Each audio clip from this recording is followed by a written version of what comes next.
In the empire of Larus, in the family of the ancient Aztane clan, lived twin sisters who possessed rare and truly exceptional talents. One of them stood out for her intelligence and outstanding abilities, astonishing everyone with her hard work. The other one suffered from poor health since childhood and could not withstand long periods of study. Naturally, they decided to teach only one of them, the one who could bear responsibility for the family. And yet, despite everything, the sisters loved each other very much. The sister, raised as a future heiress, adored her twin with all her heart. They treasured each other more than anyone else in the world. They had no one else to rely on because they lost their parents in early childhood. And soon their beloved grandfather, who had become their only support, also died. Lydia was forced to take over the family when she was only 18 years old and had no choice but to move forward. She lived with the belief that she was doing the right thing, for the sake of everyone dear to her heart, for the sake of her fiancé and her fragile, charming twin sister. Everything she did was for the two of them. But one day, opening the door, she froze, seeing them kissing. At that moment, her world collapsed right before her eyes. They both looked at her and smiled calmly. They told her that it was time for her to leave, and that she had no right to stay in that house any longer. Lydia couldn't believe it was her own sister who said that, and Erica just repeated that she should leave quickly. Now this house no longer belonged to her. Lydia turned to Erica, but she just laughed in her face. She couldn't comprehend that it was actually Erica standing in front of her, and Erica just stood next to her fiancé and continued to smile. Many of the companies and mines that belonged to their family were now in her hands, and Erica took all the enormous fortune, and even the mansion full of memories, for herself. She did not deny it and said that it was all thanks to her, and thanks to the hard work of Lydia, who did everything possible. All Erica had to do was play the role of the mistress, and everything went according to plan. Lydia was horrified. Erica had even taken her fiancé, and she couldn't understand how her sister could do such a thing. After this, Erica kissed her groom again right in front of her, and then she looked at her again with a cold smile. Lydia didn't know what to say. The words stuck in her throat. She just turned around and walked away. She could hardly hold back her tears as she slowly climbed the stairs. She couldn't understand why everything turned out this way. Why did those she trusted suddenly turn against her? She couldn't even ask them that question. She just wanted to know when her sister started to hate her. When Lydia became the head of the family, she had no power, but she had a large fortune, and many looked down on her. She faced difficulties, especially when trading with commoners. But despite this, she went through a difficult path and did everything to preserve what belonged to the family, and ultimately earned respect. And her fragile younger sister always seemed harmless. But it was she who became the cause of all the trials, preventing her from moving forward. What did she want to hear? That everything came easy, without effort? Lydia didn't understand what all this was for, because she believed that everything would be fine if she did the right thing. She sought the right path and never did anything bad. After all, they are twins. Lydia is Erica, and Erica is Lydia. And Lydia believed in it. But now she realized that all her efforts were in vain. Then she remembered what her grandfather had told her when she was still very little. He said, "This door gives desperate people another chance." When her parents died, her grandfather tried to open it, but he couldn't. So if she ever feels unbearably hard, she can try to do it herself. She wanted to ask him for forgiveness. After all, she couldn't protect anything, and now she was in terrible pain. That's why she asked for help and tried to open that very door. When she took hold of the pen, she was sure that nothing would come of it. Having tried it, she was convinced that nothing really worked. These were questions, but she still got angry. She desperately wanted those doors to just finally open. She started screaming, remembering her sister and her husband. And I also remembered my grandfather, who said that he was never able to open these doors. She mentally addressed him, saying that if he was there, then let him open the door and show her this place. She wanted to be woken up and saved from the nightmare. And suddenly, she finally managed to open these doors. A bright light illuminated the room. She felt a light breeze and the scent of flowers. And then she opened her eyes and saw a beautiful lawn. Her grandfather stood there, calling her to him. The soft touch and quiet whisper made her smile. Lydia missed him so much that she felt like she was about to cry. Suddenly, she heard someone telling her to wake up, otherwise the wolves would drag her away if she fell asleep here. Then she saw her grandfather and froze in surprise because she could not believe that she was seeing him. She thought she was on Forel Hill. Then she decided that perhaps they were in heaven, and he really was waiting for her there. But the grandfather did not understand what she was talking about and said that apparently she was not fully awake yet. He added that Lydia had a good dream. Lydia was surprised and even asked again what he was talking about. Grandpa said it was time to go, otherwise she would catch a cold. When they were walking in the meadow, a little dog suddenly ran up to them. Lydia was surprised when she recognized Nara, and Auntie told Lydia to hurry up. If this was a dream, then she could not imagine a happier dream. It used to be a dismal mansion that everyone had long since left. There she saw Aunt Misha and Uncle Robert. And at that moment, I realized that this was not a dream at all. She really did go back in time. In front of her stood a laid table and her grandfather, who was helping with the paperwork. When she was a child, she always asked her grandfather to help her with paperwork. She thought that these happy moments would last forever. But suddenly, my grandfather died after an accident. Then, 18-year-old Lydia became the head of the family. She didn't even have time to mourn his death. But now, back in time, no one knew what had happened. Grandfather believed that something had happened to Lydia. She had become too quiet, not at all like her former self. Lydia said that nothing special had happened, just some nonsense, not worth paying attention to. She wanted to tell him the truth at least once, because in fact, she had a nightmare. In this dream, she was betrayed by the man she trusted most in the world. And the worst thing is that she was unable to fulfill the last will of someone who was truly dear to her. She still missed him very much, even after all this time. He replied that everything was fine, and it was good that she woke up from this nightmare. He added that he would do all the work himself today, and that she should rest a little. He also noticed that her guest would arrive soon, and advised her to tidy herself up. Besides, Lydia was supposed to meet Erica. But now was not the time for sadness. If time really did turn back, then Lydia must find out, since when Erica had been harboring these dark thoughts. She walked up to the door and knocked. The sister allowed her to enter. Erica looked happy, as if nothing had happened. Smiling, she noticed that it was already getting colder outside. Lydia asked how Erica was feeling today. She replied that everything was fine.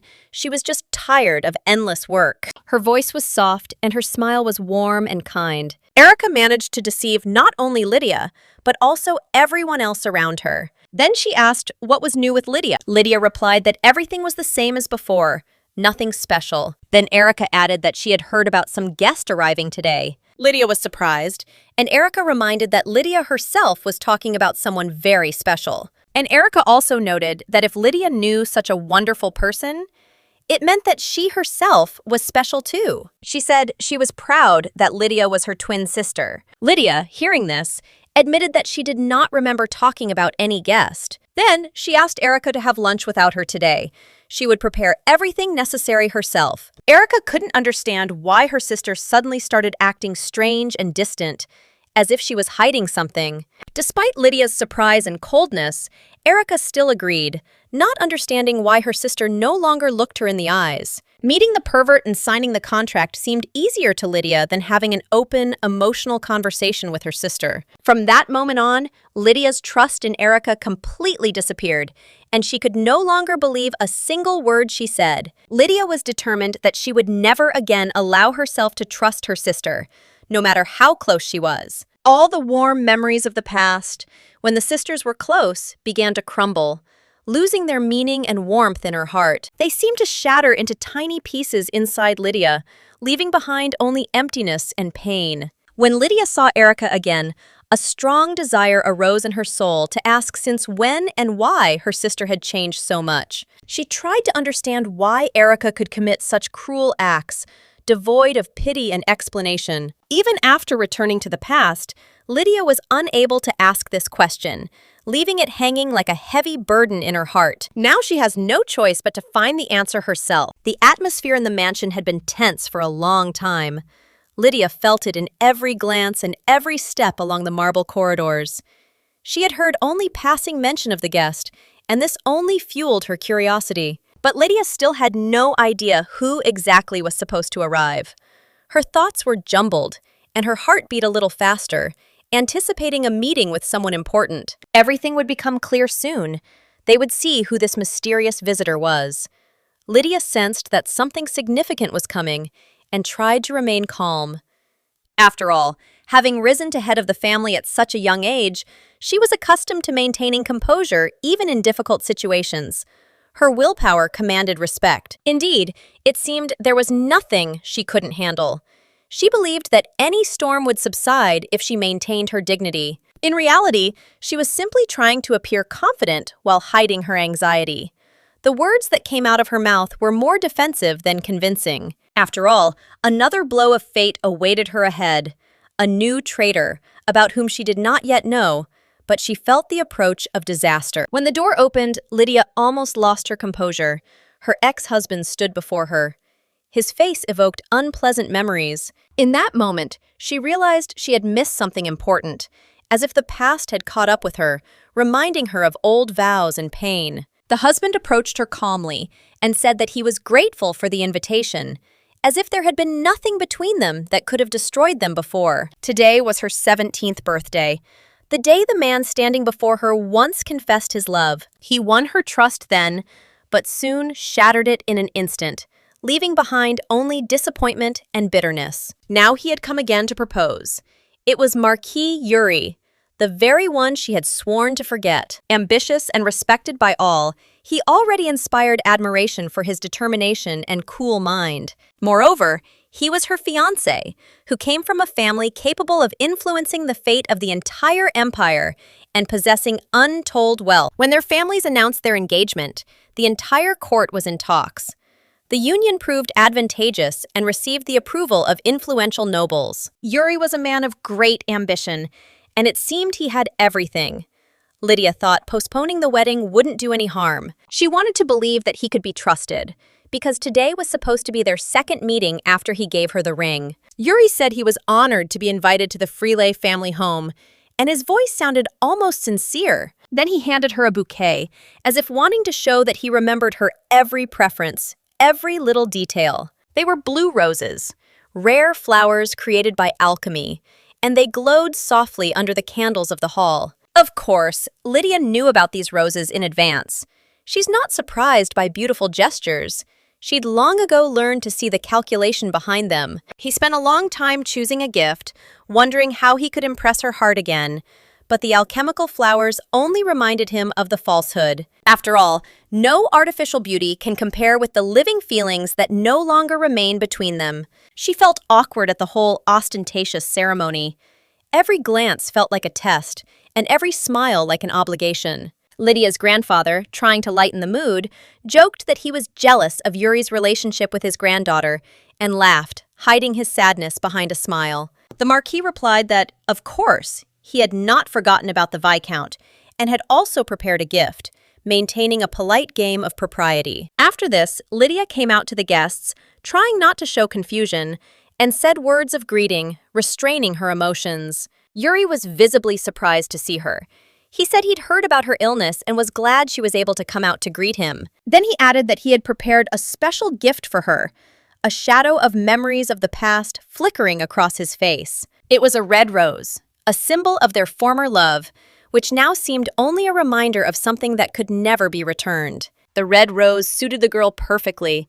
Its delicate shade seemed to reflect her shyness and gentleness of character, reminiscent of a fluffy ball. Lydia felt grateful, and he noted that he had heard about twins in her family, as if the little secret had now become clear to him. But unexpectedly, both sisters turned out to be so magnificent that the beauty of each seemed to intertwine, creating an impressive, dazzling image. A scene of her sister passionately kissing her ex-husband suddenly flashed before Lydia's eyes, as if that moment had burst from the past and come to life. She felt incredibly ill. The memory squeezed her chest, and the feeling of bitterness and betrayal literally paralyzed her thoughts and body. She started coughing, trying to cope with her anxiety, but her grandfather couldn't understand what exactly had happened and why she suddenly started coughing. He assumed that Lydia had fallen ill, not realizing that the cause of her condition was not physical at all, but emotional and deeply personal. Grandfather didn't ask what happened, leaving her alone with this internal, stormy flow of experiences and memories. Lydia ran away abruptly, as if she wanted to escape from herself, and no one around understood what exactly made her disappear so quickly. Grandfather tried to call out to her, but Lydia was already out of reach, her steps disappearing into the corridor, leaving behind an uneasy silence. She locked herself in the bathroom, hiding from the whole world, and her grandfather anxiously asked if everything was okay and what could have caused such a condition in his granddaughter. At this time, her sister Erica arrived and asked why Lydia had locked herself in the bathroom, as if trying to understand her strange and unexpected behavior. Lydia herself could not understand why she had not noticed her own reactions until now, as if what was happening around her caused her strange surprise. After that, she opened the door and walked out of the bathroom, carefully returning to reality so as not to attract unnecessary attention and not to reveal her feelings. Lydia apologized, explaining that she was feeling unwell and asked to be allowed to go to rest in order to recuperate and come to her senses in a calm environment. Grandfather confidently said that she could rest, and in the morning he would ask the maid to move the medicine so that she would be more comfortable and at ease. Erica asked if everything was okay with her sister, and Lydia, smiling, reassured her that everything was fine, that her condition was under control. Lydia knew she had to worry, but she also knew the situation would give her an opportunity to act, as memories from the past were returning with particular force. The night enveloped everything around in darkness, leaving only a feeling of loneliness when every step seemed cut off from the world and thoughts wandered in the darkness. Lydia felt betrayed, as if the cold hand of betrayal had touched her heart, leaving pain and mistrust in those she considered close. The two who had once been her friends and allies now seemed like strangers, and this feeling of disappointment and bitterness tormented her from within. She wondered if it had all started much earlier than she could have imagined, and how long she had been deceived and misled. But Lydia could not fully confirm this, remaining in a state of uncertainty where every fact required careful analysis and reflection. Now all that remained was to act within the limits of her power, and the first step was to eliminate those who interfered with her plans and stood in the way of her goals. After this, the grandfather knocked on the door and said that if Lydia woke up, he had food for her, carefully caring for her condition and needs. Lydia explained that she had woken up from some noise that seemed strange to her, and therefore immediately felt the need to get up and check what was happening. Grandfather apologized for not knocking earlier so as not to wake her, because he thought she was sleeping soundly and did not want to disturb her peace. He thought Lydia might be hungry,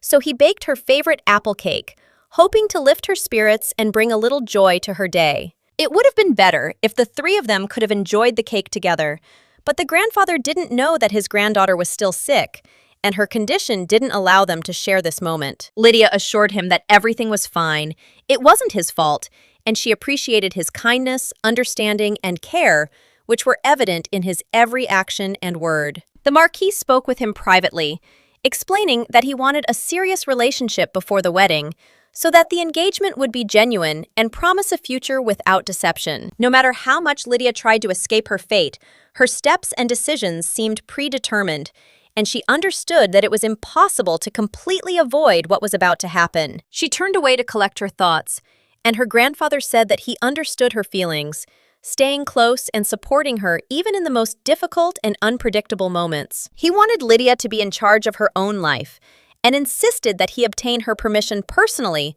without intermediaries. Grandfather Skari noted that, although he is often at home and is a good person, it is very important to him that Lydia's opinion is taken into account in any decisions. Lydia declared that she hated him, and her grandfather was shocked by such a frank admission, not expecting such a reaction from her. He realized that then they had no other choice and would have to act based on her position, no matter how difficult it was. She must have known he wasn't the type to take rejection lightly, and that made his determination even more palpable. Lydia admitted to herself that she knew about it, and mentally noted that he was a terrible person, causing her mistrust and fear. Come to think of it, she actually did receive an invitation, and she accepted it, although she hardly realized it. But Lydia didn't even know about the invitation in advance.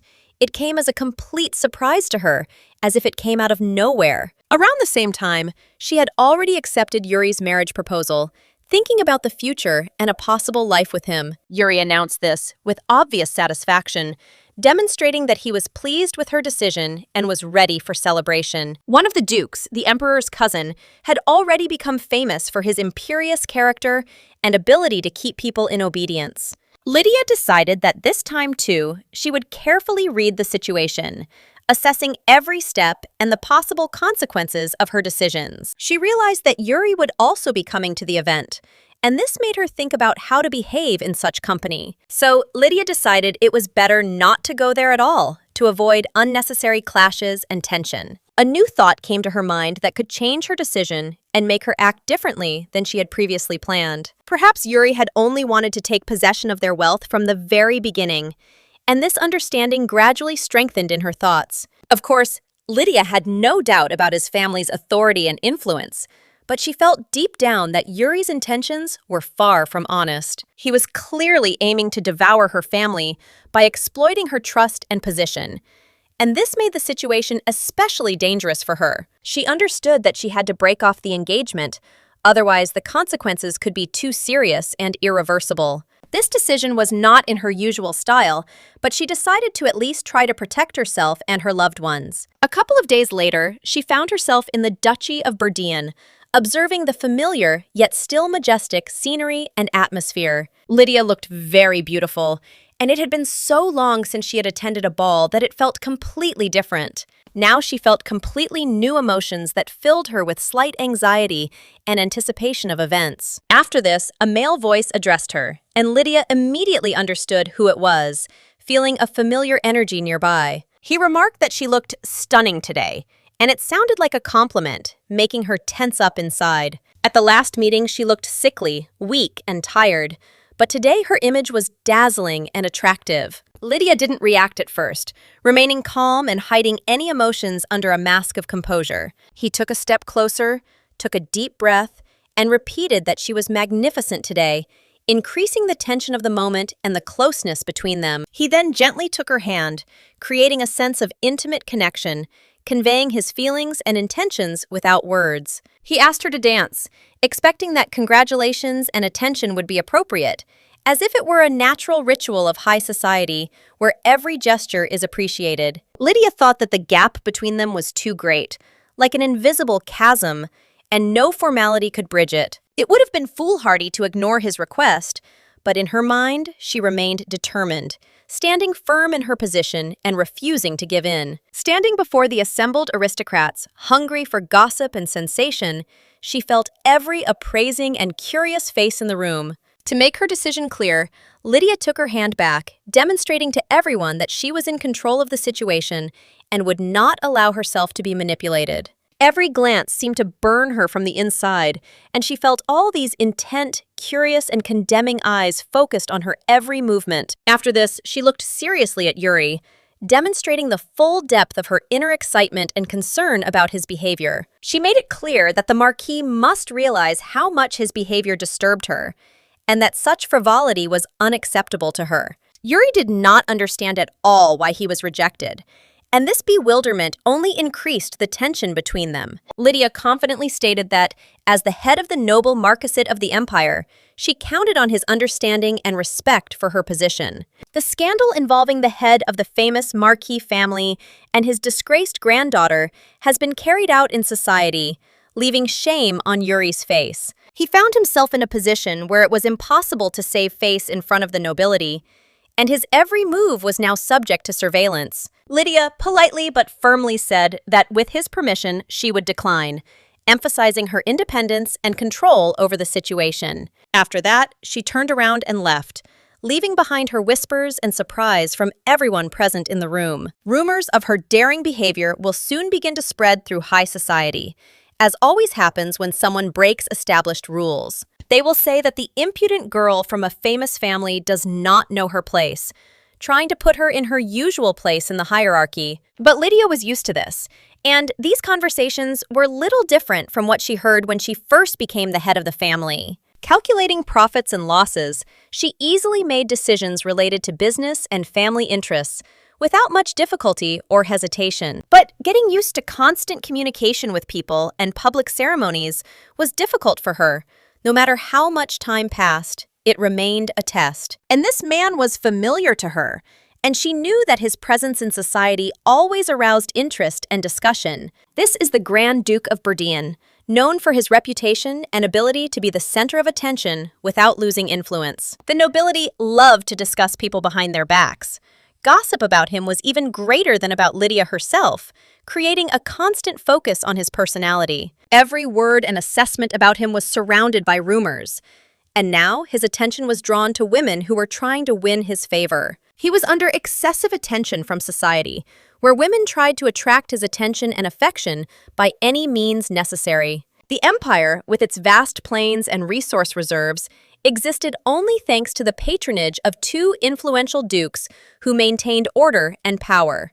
One of the duchies is Berdian, a prestigious military family that produces guard commanders and generals, playing a key role in the empire's security. Lydia had not heard of any problems in this family due to the character of the head, Ivan, who remained true to his principles and honest with the people. He was never proposed to, as rumors about his attitude towards women were well known, and society was skeptical about the matter. He did not deny these rumors, and because of this, her own position in high society was threatened, and her interaction with business was limited. Many people tried to understand or forgive his behavior, but Lydia did not know what was true and what was rumor, and only guessed that he was tired of all this. But since he was a duke, Lydia was sure that everything would be fine with him because his status guaranteed a certain stability and respect. He was not what gossip and rumor had described him to be. Reality concealed a far more complex and interesting person. Only when their eyes met did Lydia realize how different the Duke's strength and charisma was from what others had told her. Lydia paused for a moment, thinking about her future, how her life would turn out, and what decisions she would have to make. She turned and began to walk further, feeling how each step took her away from her old doubts and old attachments. Yuri remained behind, not understanding why Lydia was acting so decisively and distantly, as if hiding something. Perhaps all the previous refusals are not yet enough to finally get rid of his persistence and interference. To finish off Yuri, she needs someone who will agree to her marriage proposal, even if it's just for show. But at the moment, Lydia had no suitable candidates for the role of groom, and this added to her anxiety. Suddenly, someone called her, and the sound of the voice made Lydia freeze, feeling the familiar tension. It was Yuri, standing in front of her, his gaze serious, as if he was weighing and considering something. He looked reserved as he asked her to wait, as if every word and gesture had meaning and could not be rushed. Yuri said that Lydia should stop and grabbed her hand, not letting her go further and restraining her movement. Lydia looked at him in surprise, asking what he was doing and ordering him to let go of her hand immediately.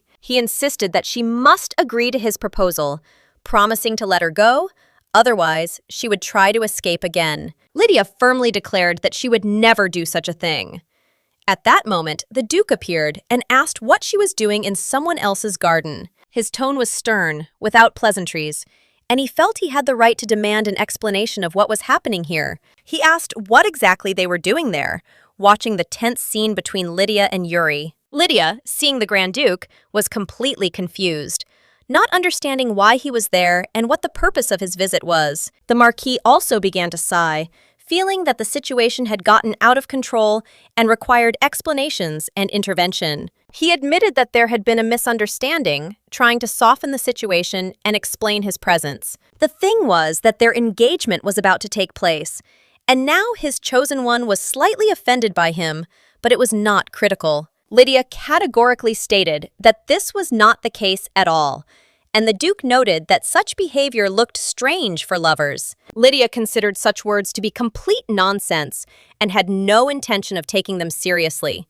remaining firm in her feelings. The Marquis repeated again that Lydia was not indifferent to him, trying to prove his opinion despite her indignation. Lydia was furious, unwilling to believe that she had ever trusted this man or felt even the slightest sympathy for him. She didn't understand how Yuri dared to treat her like that, putting her in an awkward position and demanding her consent to marriage. Indignation grew inside Lydia. Was she really supposed to put up with such an attitude and accept his conditions in this life? She pulled her hand away, pushing him firmly, showing that her patience and trust in him was completely exhausted. Yuri became furious. His gaze became sharp and threatening, as if a memory of the past had come to life again. The look was reminiscent of when he kissed her sister, bringing back a storm of memories and disgust. To Lydia, he looked like an ordinary insect, insignificant and not deserving of trust or forgiveness. The Duke, who was watching what was happening, turned to the Marquis, clarifying the situation and demonstrating his confidence and authority. He said that, although he is younger, he will simply call him Yuri to bring clarity and certainty to the conversation. The Duke asked if Yuri knew what the Imperial Knights were primarily taught and what qualities were important to them. These knights are taught nobility, the ability to protect the weak and remain loyal to their country, which is part of honor. This is a matter of pride and an important part of being a knight, and the Duke noted that Yuri's current behavior was completely inconsistent with these principles. His actions and manners were contrary to knightly honor, causing surprise and displeasure in the Duke, because this is not how one should behave. Lydia watched as the Duke calmly expounded these truths, understanding that justice and honor were more important than personal whims. The situation was becoming increasingly tense, and it was clear that Yuri had to acknowledge his mistakes and change his behavior. The honor of the Duke's family was unshakable, and Lydia understood that any actions of the members of this family reflected their high status and traditions that must be followed. The Duke grabbed the Marquis's hand tightly, leaving him no chance to resist, demonstrating the strength and determination of his character. He made it clear that he wanted the Marquis out of his garden, and he did not intend to discuss it as advice or a request. It was an order. Yuri was amazed and frightened by how majestically and powerfully the Duke behaved. His calm strength caused genuine horror in the Marquis. Fear completely overwhelmed Yuri because he did not expect to encounter such firmness and determination that seemed unyielding. The Duke confirmed his order, declaring that the Marquis was obliged to leave immediately, leaving him no opportunity to retreat or justify himself. After the Marquis left, Lydia remained in the garden alone with the Duke, feeling the tension and the unusual atmosphere of closeness between them. She thanked the Duke for standing up for her, expressing her appreciation for his intervention and protection from an unpleasant situation. The Duke remarked that he now expected gratitude from her, hinting that actions had a price and required respect or recognition. His words implied more than simple gratitude. He expected a symbolic payment for the service rendered. Lydia didn't understand why he was acting so strangely, and it seemed to her that there was something familiar but incomprehensible in this behavior. Her thoughts couldn't help but return to the pet she once had, the Duke acting like her dog, demanding attention and recognition after patrolling. He seemed to want to be petted and have his merits acknowledged, as was done with a faithful animal, which surprised Lydia. She couldn't understand why this memory had come to mind now, and it evoked a strange feeling of mixed surprise and nostalgia. Lydia imagined how she could gently stroke the Duke, feeling a strange combination of embarrassment and almost childish fantasy. Realizing that this was impossible, she said that the Viscount's family never backed down in business, demonstrating their determination and respect. In her opinion, the Duke was interested to know how valuable help could be assessed in a situation where they had to intervene. Lydia asked if he knew who she was, trying to understand how deeply the Duke knew about her identity. The Duke replied that he was somewhat aware, but that this did not prevent him from showing interest, and Lydia wondered why he behaved so casually. The Duke's behavior was completely different from what she had seen before in his residence, and she was at a loss as to how to react. She addressed him, and the Duke ordered her to address him simply as Ivan, explaining that he did not like being addressed formally in private conversation. He was persistent about this, emphasizing that he wanted her to call him by his first name, without unnecessary titles and formalities. Lydia agreed, and the Duke remarked that it was sweet, showing that simple gestures could build mutual trust and ease of communication. He asked what was the matter, and Lydia replied that she would like him to call her by her first name too, striving for an equal and friendly tone. The Duke did so, observing the condition, and a relaxed form of communication was established between them, which gradually softened the tension. Be that as it may, Lydia was already grateful for his help and understood that this step strengthened their mutual respect and trust. She knew that the Duke came from a family of entrepreneurs who valued reliability and always fulfilled their obligations to others. In their family, duty and honesty were considered the highest values, and Lydia understood that the Duke's promises could be completely relied upon. She noted that when the Duke had decided on the price of the aid, he would be able to inform her, and that would be the final confirmation of the conditions. The Duke said the higher the rating, the better, showing that fair and generous compensation for his assistance was important to him. Lydia couldn't even imagine the amount we were talking about.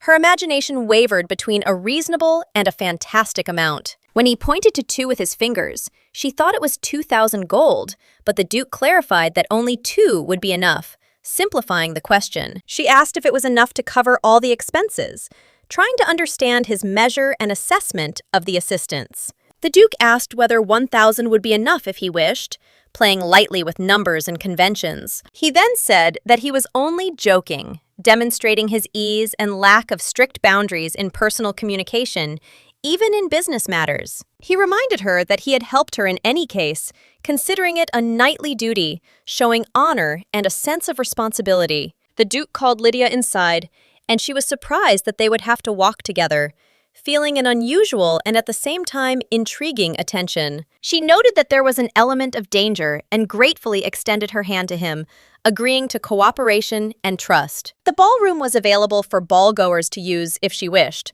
providing both convenience and safety. The Duke also asked if she had planned to appear in this form, anticipating difficulties and preparing her for possible trials. Lydia didn't understand how her dress had turned into this state.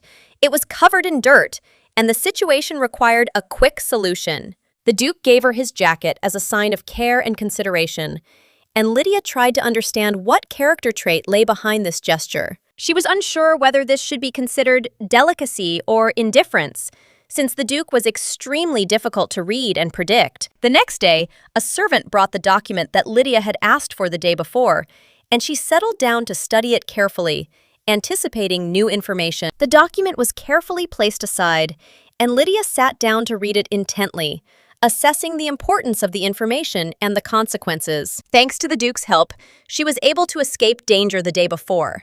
But if Yuri still held a grudge, it could affect the safety of her family. Lydia understood that Yuri could have chosen to isolate himself if he wanted, which further emphasized the importance of support and strategic thinking. The situation called for caution and calculation, and the Duke proved himself a reliable ally, capable of securing her and providing the necessary assistance. Lydia reflected on all the events, realizing that the decisions made today would determine the future of her family and her own position in this world. Every word the Duke said, every reaction he made it clear that he was an unusual person with whom his character and methods of action would have to be taken into account. Lydia understood that the upcoming decision could be dangerous because Duke Ivan's character was complex and unpredictable. She mistakenly believed that there was at least a drop of human dignity in him, which sometimes gave her hope. If it weren't for the Grand Duke, the situation could have become much more complicated and gotten out of her family's control. Ivan knew a lot about her and her family, understood the intricacies of their situation, and the possible consequences of each step. He only asked for 2 coins, and Lydia couldn't understand why the document only contained information that was known to everyone. This was personal information. He was older than her and had a special title in the empire, which made his influence significant. Having decided to study the duchy's budget, Lydia was shocked when she began to read the figures and details of expenses. In fact, the duchy's income had been declining year after year, especially sharply in the last 10 years, which was alarming. The main reason was the Grand Duke's enormous debts, especially in terms of his expenses and obligations. The expenses included not only the maintenance of the palace, but also the training of soldiers and knights of the empire, which took up the lion's share of the budget. This indicated that the majority of funds were spent on maintaining the army and ensuring the military power of the duchy. Every year, they tried to develop military strength, strengthening defenses and uniting the northern nations, despite the difficulties.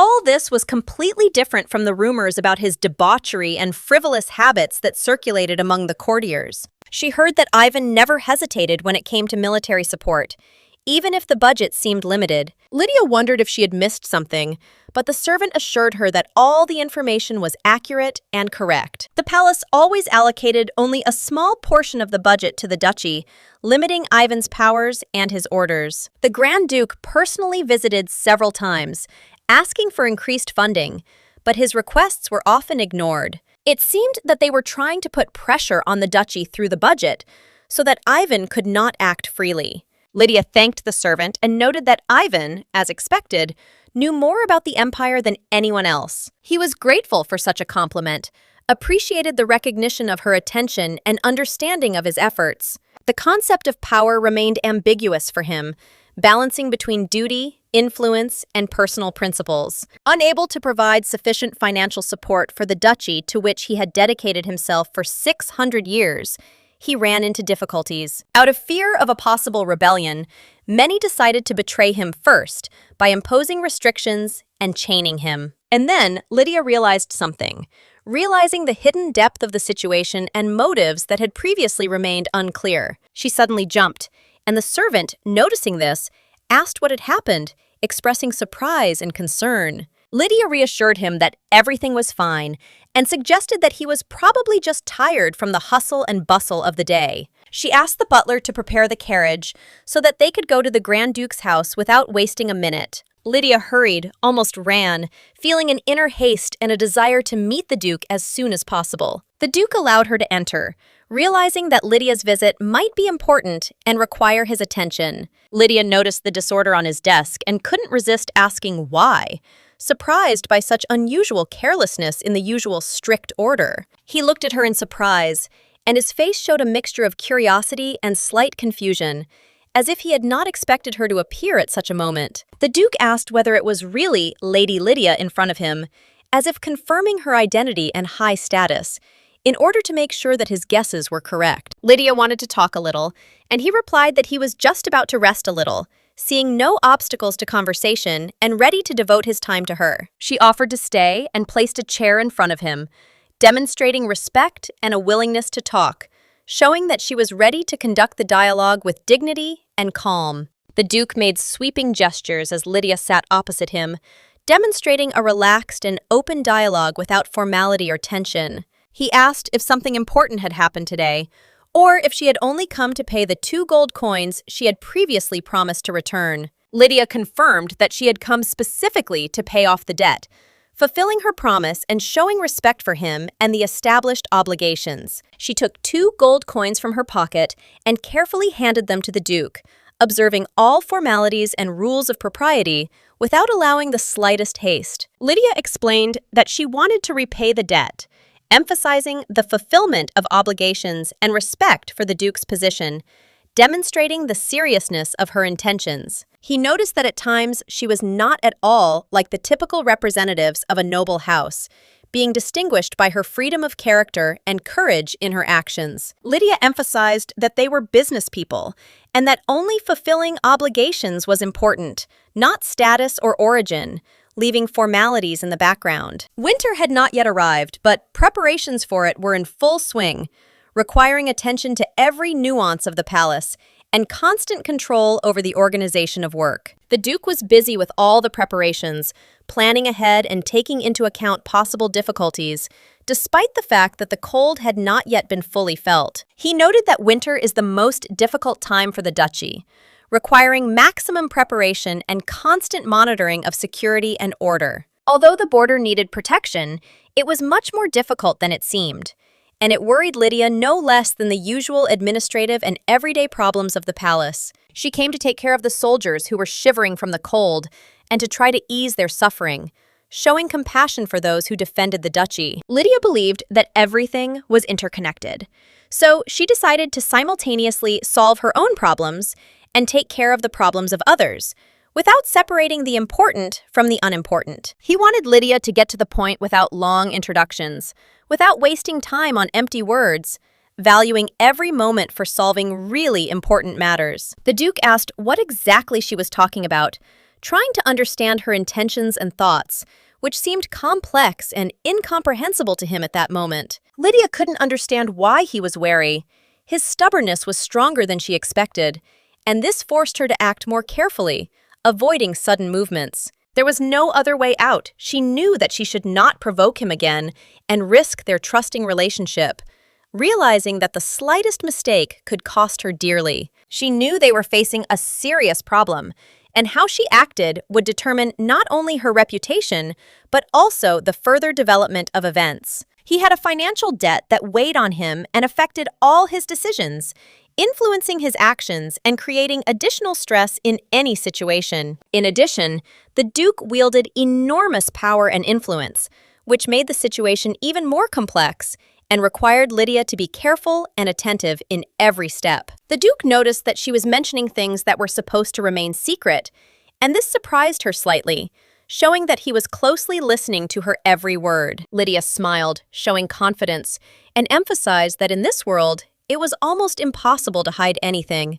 Secrets quickly became known, and secrets were short-lived. The Duke responded with a slight smile, as if acknowledging Lydia's courage and directness, but there remained an attentiveness in his gaze that concealed caution and thoughtfulness. Nevertheless, he inquired about what she was deciding on, testing the limits of her courage and determination, trying to understand how serious her intentions were. Lydia stated that she was ready to become the next head of the family, fully accepting responsibility for her decisions and understanding the consequences that may follow. The Duke remarked that he already knew of her intentions, showing that his awareness was not inferior to hers, and a tacit recognition of mutual understanding arose between them. Lydia offered him a list of families with large fortunes who could help them with their affairs, demonstrating the thoughtfulness of their steps and strategic thinking. A time of power and injustice had shattered the swords of empire, leaving a burden of debt that would stretch across generations,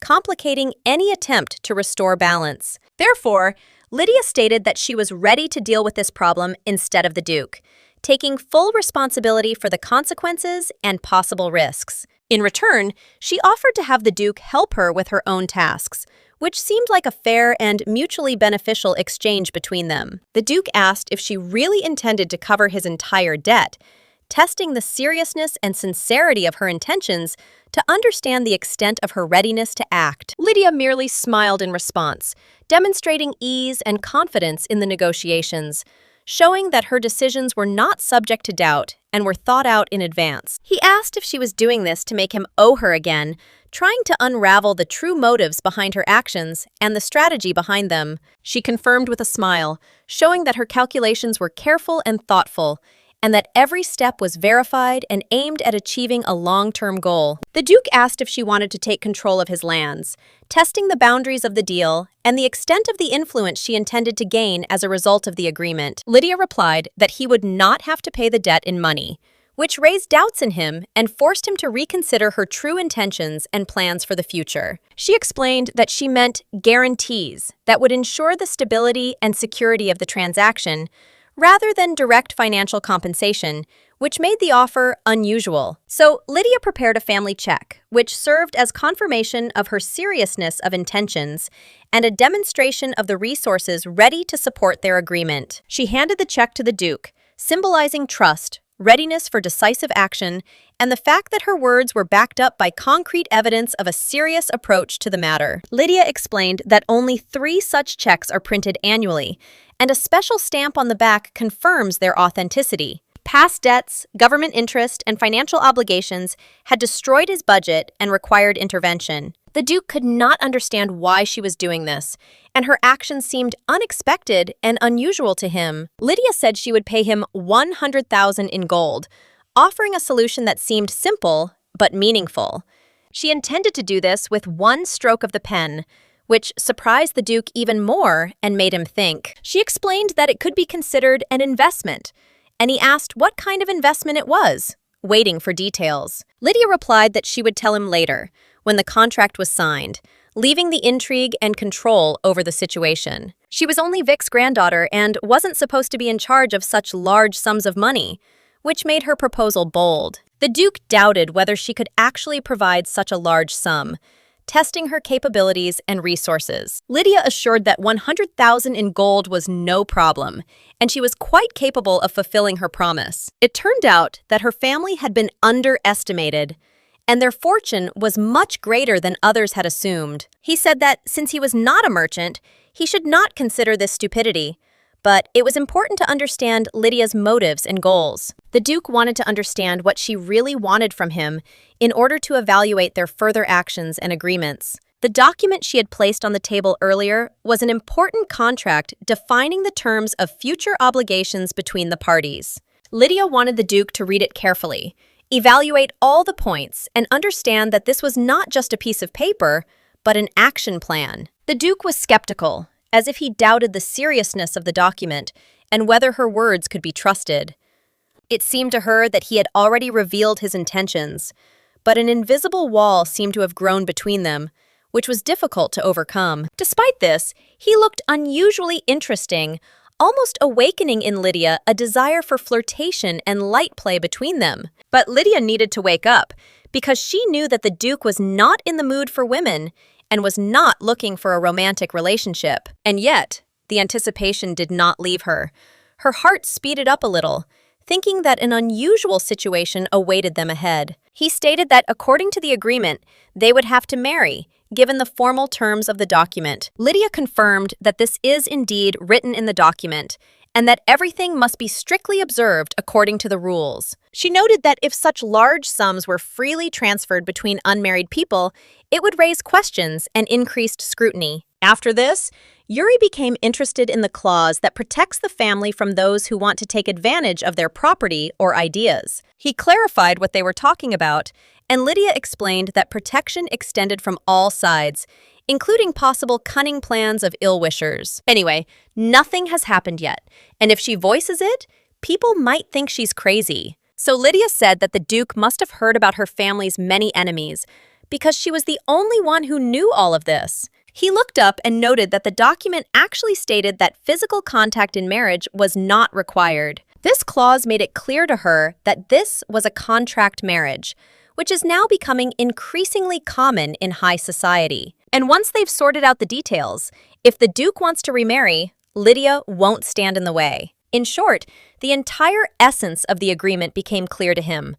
All the terms and objectives of the document were extremely clear and logical. Lydia carefully studied his reaction after reading the document, asking his opinion, and noticed that despite the many conditions, everything was perceived clearly, understandably, and logically without confusion. He carefully picked up his pen, preparing to sign the papers to formalize the agreements reached and make the process finally valid in the eyes of both parties. Lydia recalled that in her family, the art of contracting had always been a top priority, considering it the foundation of upbringing and a key skill for conducting business in the future. He noted that he himself had already managed to understand this, observing her attentiveness and ability to clearly explain the terms of the agreements, which spoke of Lydia's seriousness and responsibility. After the documents were signed, he realized that in order to fully secure all provisions and obligations, it was necessary to draw up 2 sheets at once so that nothing would be left outside the scope of the agreement. Lydia was sincerely grateful that he had been so attentive and had signed everything twice,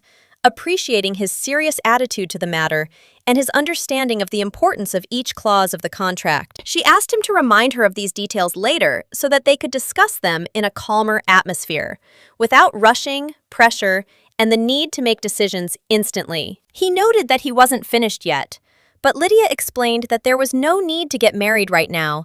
This was just the first step, and the process would develop gradually, without rushing. At this point, only the engagement date had been set, formally cementing their intentions, but there was still time before the final decision, and everything happened at a calm and measured pace. The butler asked in a reserved tone if everything was all right with the Duke, carefully watching his reaction and slightly concerned about his condition, to make sure the man was not experiencing discomfort. The Duke was all flushed and remarked that the contract had in fact been written, perhaps in vain, causing Lydia to smile slightly. Yuri was worried about her family, but Lydia didn't think she would take the first step herself, leaving the initiative to the Duke, carefully assessing the situation. Moreover, the terms of the gold contract were precise and fair, not exaggerating, but merely confirming his intentions and promises. What he was about to offer Lydia was completely in line with her expectations and contractual calculations. As if their thoughts and plans had suddenly merged into one, he paused for a moment, remembering how Lydia had gone over every detail of the agreement in detail, and he sensed how seriously she had taken her preparations. The calm and confident expression on her face inspired confidence, imparting a sense of assurance and creating the impression that she was a person who knew her business. This state gave a familiar comfort, but at the same time, there was a slight feeling of deception because he understood how carefully Lydia had thought everything through in advance. A contract marriage meant giving up part of one's own future. But given the family's circumstances, the decision was difficult, though necessary, for both parties. He realized that he could easily misunderstand her actions and motives if he jumped to conclusions, and every detail of her behavior could be important and deliberate. Meanwhile, Lydia was already riding in the carriage, quietly immersed in sleep, but thoughts about upcoming events and the consequences of her decisions did not leave her, like a light but persistent background. Before traveling to the past, she looked through the newspaper and learned that the duchy had been destroyed and the title of Duke abolished. Lydia cried, thinking that it might be because of the long time, and by teaming up with the Duke, who was loyal to the imperial family, she might have overdone it. She couldn't sit back and watch the situation, and she was sure that the transmissions from men or other people were getting on her nerves. A secure contract became an offer that couldn't be refused, securing the interests of both parties and protecting their future. This was the most important thing in this situation, requiring maximum caution and attention so as not to miss out on benefits and safety. And this concerned what Lydia was best at, her ability to manage a situation and make strategic decisions. The head of the Astane family must always remember, a perfect lie is valued above all else, but the real truth always remains inside. Until the last moment, she must question every action and event so as not to make a mistake due to gullibility. Grandfather raised Lydia this way, teaching her to check everything and pay attention to details, not allowing her to relax for a moment. And that night, sitting in bed, Lydia realized that her grandfather was right, and this knowledge turned out to be very important for her future decisions. Opening her eyes, she thought that it was all a dream, because too many thoughts and experiences were piling up at once, confusing her. Her grandfather was indeed right.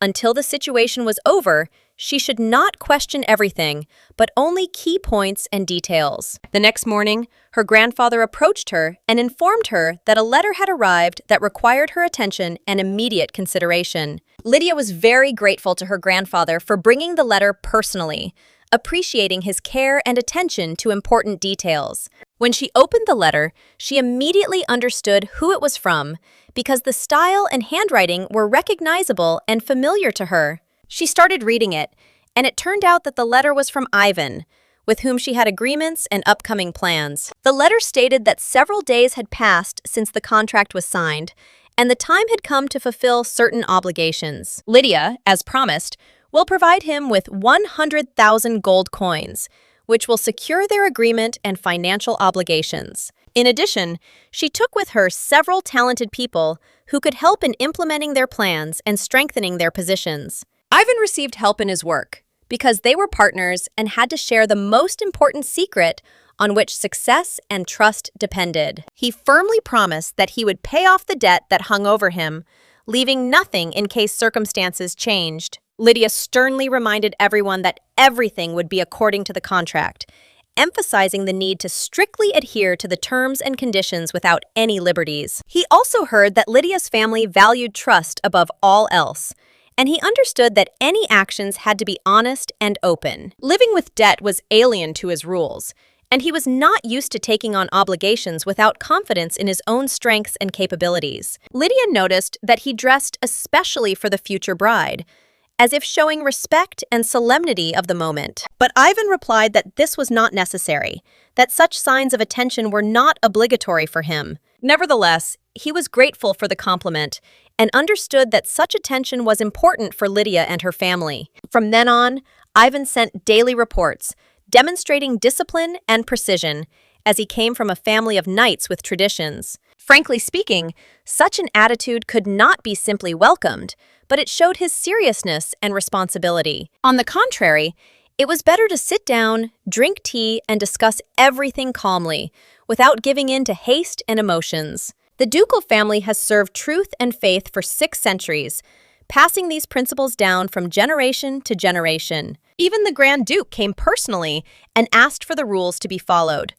But these requests often went unheeded. They had no choice but to give their full support, understanding the importance of maintaining traditions and commitments. Lydia knew she wasn't much better at following strict rules and obligations, but she tried. In recent times, the Grand Duke wrote to her frequently, maintaining contact and paying attention to her actions and decisions. Lydia believed that they had a good relationship, although her grandfather was very worried when she announced her intention to attend the Grand Duke's ball. She assured me that there was no need to worry because she was already old enough to make her own decisions. The girl couldn't believe she had found her soulmate, and this feeling both made her happy and scared her. Lydia asked again, and Ivan noticed that the Duke sent her letters every day, filled with warmth and attention. But Lydia replied that these were more likely business or social purposes, since she had invested in the duchy and maintained order. Her actions were always aimed at the good of others,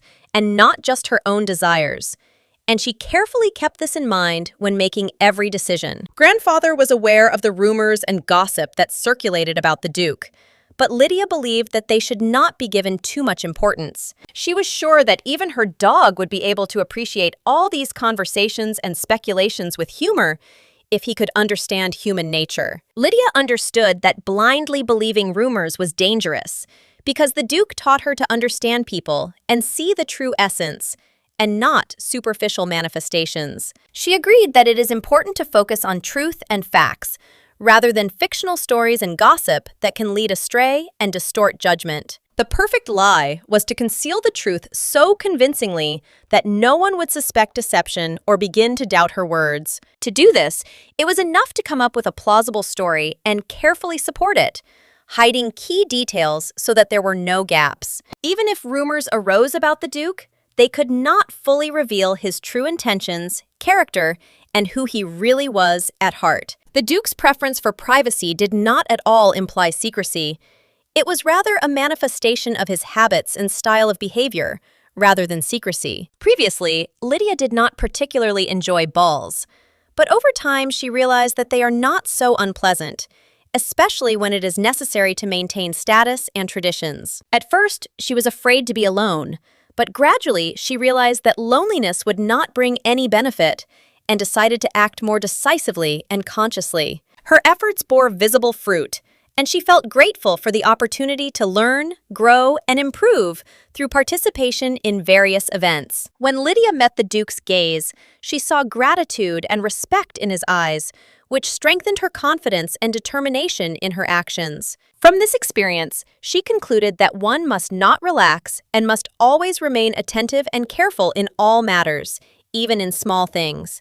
Grandfather watched her reaction closely and asked what she said in response to recent events, trying to understand her inner state. Lydia said that nothing special was happening, but Grandpa noted that this week they would be moving to the main estate, where they would prepare for big changes in their lives. Lydia's coming-of-age ball was soon to take place, an important event not only for her, but also for her twin sister Erica, for which everyone was preparing with great attention. The coming of age of both sisters became the center of everyone's interest, and preparations for the celebration began well in advance, carefully considering every detail to ensure the holiday went perfectly. Lydia completely forgot about everything except the date of the contract, which remained the main thing in her thoughts and required special attention, determining her next steps. The Duke noted that Lydia would be the star of the ball, and that it was worth thinking about her outfit in advance, which would necessarily include strict black and bright yellow shades,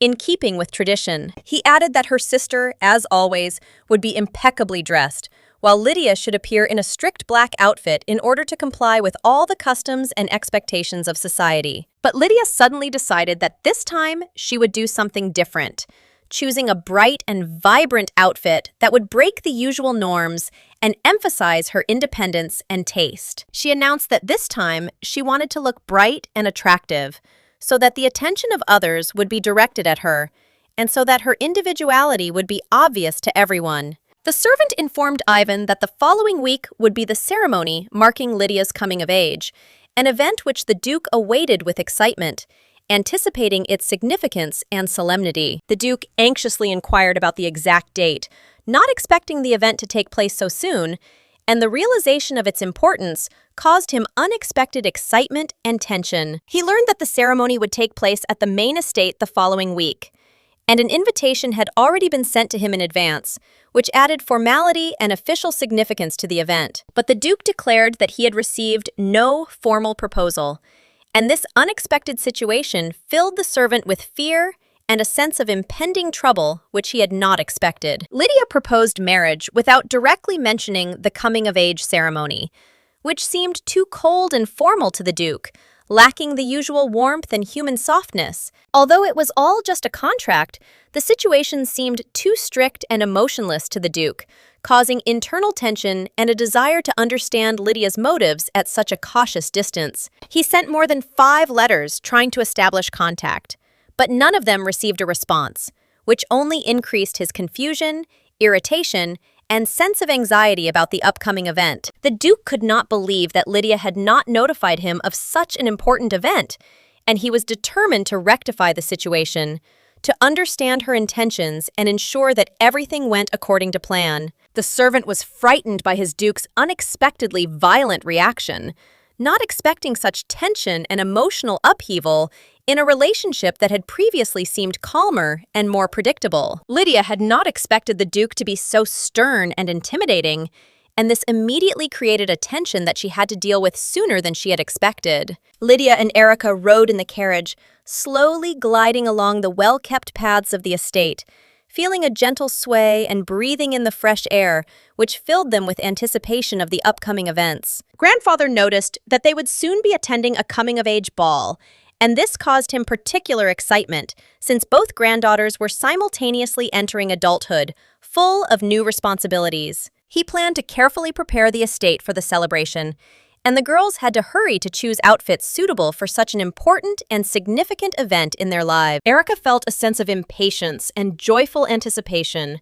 She wanted to try on beautiful dresses and feel like she was in the center of festive fun, where music and laughter created a special atmosphere. She imagined the ball as a true miracle, full of joy, dancing, and smiles, where every moment would bring pleasure and leave vivid memories for many years to come. Lydia smiled, agreeing with her sister, thinking that the holiday really promised to be warm, beautiful, and memorable for both of them. Although inside, she already felt a slight anxiety. But to be honest, the coming-of-age dress was starting to irritate Lydia. It seemed too boring and old-fashioned, and in her mind, she was already longing for something more stylish and inspiring. The combination of yellow and black seemed outdated and not at all in keeping with her taste. It looked heavy and did not convey her inner mood and character. Her own outfit was almost entirely black, and in it she felt expressionless, as if she were dissolving into the surroundings of brighter and more colorful images, devoid of charm. Compared to Erica in her bright yellow dress, Lydia looked dull and inconspicuous. It was difficult to tell them apart unless you looked closely, and this added to her internal discomfort. Lydia understood that at the ball she would be shrouded in the shadow of a black dress, while Erica would shine in yellow, like a bright angel, attracting the glances of all the guests and catching their admiration. Erica truly looked magnificent, radiating joy and beauty like a ray of light at the party, and everyone who saw her could not help but admire her grace and charm. Lydia felt modest and almost invisible. She felt that those around her would involuntarily compare her with her sister and notice the differences, which caused slight anxiety and insecurity. The event was perceived as a serious test. It was impossible to change her dress, although Lydia remembered that her future husband had once said that in his eyes, she was more beautiful than her sister, and this calmed her down a little. Lydia told the marquee that comparing the twins was too harsh, since each person was unique, but he merely noted that this was his personal point of view, reflecting exclusively his perception. They truly were right for each other, and these words brought Lydia a feeling of inner peace, confirming the invisible but tangible connection that existed between them. Her fiancé was a bastard, and his opinion of her had special significance, despite all the conventions of society. So Lydia perceived his every word with particular reverence and attention. Many years had passed since he had last visited here, and the memories of those days continued to remain vivid in Lydia's memory, causing a slight sadness and nostalgia. The girl also noticed that they hadn't visited these places for a long time, and the current trip awakened old feelings in her, memories of warm moments when everything seemed simpler and more joyful. Erica climbed to the top of the hill to take a short rest and recuperate, enjoying the vast view around her and the fresh air that enveloped their small group. She apologized, recognizing that her condition had made others work harder than usual, and tried to ease their burden, at least verbally, demonstrating consideration and gratitude. The marquee showed the way, and the grandfather gently added to Erica that she should not blame herself, because everyone would try their best to make things easier and more comfortable for her, given her weakness. Vinta was a small but prosperous land with a mild climate, where every day was a reminder of the peace, care, and measured rhythm of life inherent in this cozy corner of the world. But despite this, Erica's illness remained incurable, and even sunny days could not completely alleviate her condition, the worries and experiences that did not leave her. Lydia reflected on the thoughts that occupied her sister, trying to understand what exactly led to the events of the past and the destruction of some corners of their familiar world, which left a noticeable mark. Erica's inner experiences seemed like a mystery hidden behind her outward calm, and Lydia tried to understand the reasons for her pain, fatigue, and the emotions she did not show to others. The servants greeted the Viscount and his granddaughters with their usual respect and care, demonstrating the attentiveness and warmth that always surrounded the family during visits and outings. Grandfather asked the butler to take good care of the girls so that everything would go smoothly and no one would experience any inconvenience during the trip, and preparations for the ball, maintaining order and comfort. It had been a while since their last visit, and Grandfather carefully inquired about how Erica was feeling, carefully observing her condition and trying to understand if she needed help. Erica felt a little unwell. Her fatigue was noticeable in every movement, so the idea arose to head inside so she could rest and recuperate. Grandfather suggested entering the house, given Erica's weak condition, so that she would not overexert herself and could rest peacefully, gaining strength before further events. At this point, Lydia approached the butler with a request to perform a small service, demonstrating her usual businesslike attitude and organizational acumen that had always been inherent to her. She emphasized that she needed to take care of important matters that could not be postponed, especially preparations for the upcoming holiday, which required attention and precision in planning. The butler, who knew Lydia's habits well, immediately understood her intentions and was ready to help without further explanation, anticipating her steps and speeding up the preparation process. Lydia hurried to get the necessary documents and books, demonstrating businesslike determination and confidence in her actions, without wasting time on unnecessary thoughts and distracting trifles. Her workspace was already prepared, allowing her to get straight to work without unnecessary pauses, so that every action would bring results and save energy for future tasks. The butler was required to provide a budget for the ceremony to ensure that expenses were transparent and fully aligned with Lydia's plans, simplifying the approval process. Lydia noted that the budget had already been prepared in advance, and the butler simply delivered the documents, which significantly sped up the planning and allowed them to immediately begin calculations and adjustments. She was pleased with how everything was organized, but the memories of having to rush people to get everything done on time brought back a slight feeling of nostalgia. The butler, with a slight smile, reminded her that he knew Lydia's character and her habit of controlling every little detail well, so he had prepared in advance to make her work easier and support the process. Lydia thought his impression of her was a little exaggerated, but she didn't argue, realizing that this was a manifestation of care and attention to the organization, and not unnecessary criticism. As always, minimal amounts were allocated for expenses, and and Lydia understood that she would have to ask for an increase in the budget so that the holiday would be held at the proper level and meet her expectations. She decided to multiply all the expenses by 10 to ensure a decent level of celebration, emphasize the significance of the event, and create an impressive atmosphere for the guests. Lydia had heard that the Count's banquet hall was beautifully decorated and decided to rent it, rewriting the invitations and adding solemnity to the celebration so that every element was thought out. Despite respect for the butler's plans, the budget was calculated taking into account the recommendations of the Viscount, who valued economy and tried to avoid unnecessary expenses when preparing for events. But Lydia firmly stated that this was her celebration, and if the allocated amount was not enough, she would definitely discuss it in order to improve the level of organization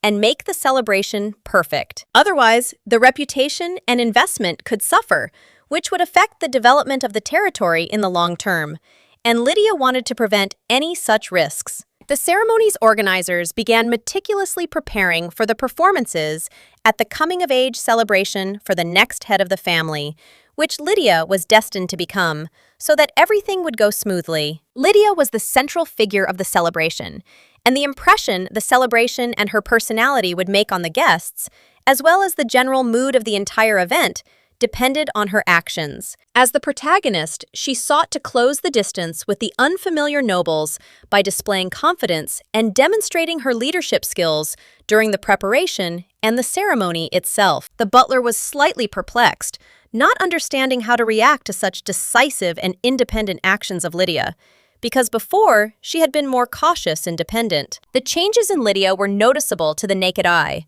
Her confidence, ability to make decisions, and manage the situation around her earned the respect and recognition of everyone present. The butler, watching her, realized that her idea was truly remarkable because it combined practicality, thoughtfulness, and the ability to foresee the consequences of her decisions. After this, Lydia ordered that a doctor be found for Erica, a specialist not connected to their family, with experience and a good reputation, capable of assessing her sister's health objectively. She wanted a doctor who was independent and could act without pressure or family habits, so that Erica's treatment would be as effective and safe as possible. The butler noted her request with surprise, carefully inquiring whether Erica's condition had worsened, expressing concern in his voice as he understood the full gravity of the situation. Lydia explained that her sister's condition had not worsened, but she was looking for new treatment methods, striving for the best possible outcome, and exercising extreme caution at every step. She also insisted that the butler not tell anyone about her plans, especially her grandfather, wanting to keep him calm and not disturb him prematurely. Lydia understood that she shouldn't give false hope, and decided that when Erica's condition improved, she would tell her grandfather everything herself, so as not to disturb his peace of mind. The butler assured her that he would fulfill her request, immediately begin searching for a suitable doctor, and would act with complete seriousness, understanding the importance of her intentions. Now, Erica was living a completely different life, and Lydia decided to try steps she had never dared to take before, striving for independence and new solutions. Of course, someone might doubt her decision, and the idea itself might seem too bold for her sister, accustomed to the old order and familiar restrictions. Meanwhile, Erica watched in silence as her sister's behavior changed, marveling at her new approach and the inner transformation that was gradually manifesting itself in everything. The servants, noticing Lydia, greeted her with their usual respect and formality, demonstrating loyalty and readiness to carry out her instructions with due attention. Lydia wished everyone a good morning and announced that work would begin immediately, giving the process organizational and moral weight, demonstrating the seriousness of her intentions. After this, she began making comments, emphasizing that many tasks were only partially completed and the rest required revision to meet her high standards. She criticized the servants for their inattention and mistakes, demanding that they be more careful and focused so that all preparatory processes met her expectations. Lydia noticed that many were already exhausted and losing concentration, which made it difficult to maintain order and the required level of preparation. so she increased her supervision and more actively directed the work. Lydia decided to prepare gifts for all the guests attending the coming-of-age ceremony herself. She wanted every detail to be perfect and to delight every guest. She chose pocket watches for the men and elegant brooches for the women. Lydia hoped these gifts would emphasize her guests' attention and their high status. Even if the costs increased tenfold or even 100-fold, Lydia had no intention of skimping on details, believing that this was necessary for a prestigious and important event. She completely restructured the budget, demanding frugality and attention from everyone. Lydia didn't rely on the family's old habits, trying to personally oversee every detail. This time, Lydia decided to act independently, ignoring her grandfather's advice and instructions. She was confident that her own vision would make everything better. Her goal was to exceed the expectations of the nobles, to show them that she was capable of more, and to prove that she deserved respect regardless of other people's opinions. Even if Yuri tried to use cunning or intrigue, Lydia was determined to show that she was above his manipulation and would not allow herself to be controlled. She wanted Yuri to feel helpless, seeing her independence and ability to keep the situation under control, to manage events and people around her. At that moment, Miss Erica abruptly entered the room, attracting everyone's attention. Her appearance immediately brought a slight tension and liveliness to the atmosphere. Lydia offered to greet the guests, noting that she was meeting some of them in person for the first time. She tried to be attentive to everyone and create a friendly atmosphere. She emphasized the important place of her twin sister Erica, who now also occupied a prominent place in family life, complementing her presence and influence. Erica has always strived to stand out and make herself the center of attention in any situation. Now this quality has become even more pronounced, attracting glances and sparking interest from everyone around her. Lydia invited her sister Erica for a while to prepare together for the upcoming ceremony, paying attention to every detail of the upcoming event. She explained that Erica's body was still weak, and the preparation would not be easy, but the process would undoubtedly bring her sister some benefit and strengthen her strength. Erica, understanding Lydia's concern, of course agreed, trusting her older sister and ready to go through all the difficulties for the sake of the common cause. In Erica's presence, Lydia shone even brighter. Her care and love for her sister was obvious to anyone who observed them, highlighting their close bond. The next head of the family, as expected, was radically different from the rest. Her events and decisions always had their own unique flavor and style. Lydia looked at Erica with a blank gaze, as if trying to penetrate deeper into her sister's thoughts and understand what had previously remained hidden. Before, they had been too young to understand much, but now, looking at her sister, Lydia clearly saw everything that had previously escaped her attention. She understood that Erica's smile was always slightly false, hiding the real emotions that her sister knew how to carefully hide from strangers. After this, Lydia ordered all the servants to stop staring at Erica and get to work, reminding them that their attention should be focused on their duties. Moreover, these people saw Erica's face every day, so their gaze should not linger on her for too long, and they had to work productively. Lydia was sorry, but from now on, she was not going to allow her sister to take the leading role in family affairs and in the eyes of others.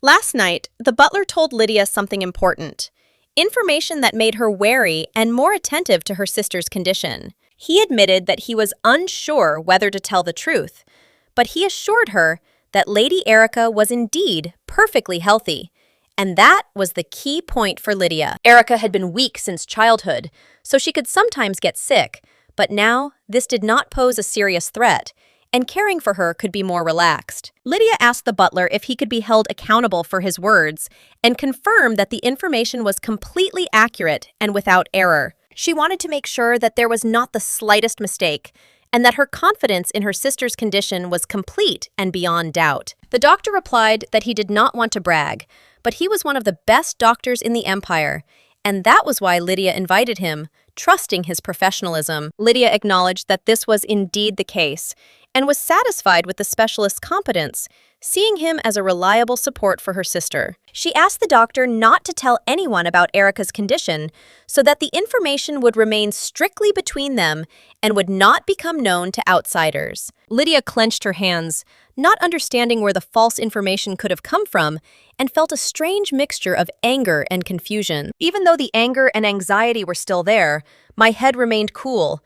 It was impossible to let my grandfather find out about this ahead of time. Lydia wondered why the doctors didn't tell her the truth, because the information could be critical for the family, and this made her anxious. She ordered the doctor to continue visiting Erica in the future and to regularly inform her about her sister's condition, to be sure of her loved one's health. The doctor had to pretend that he was the doctor Grandpa had sent today.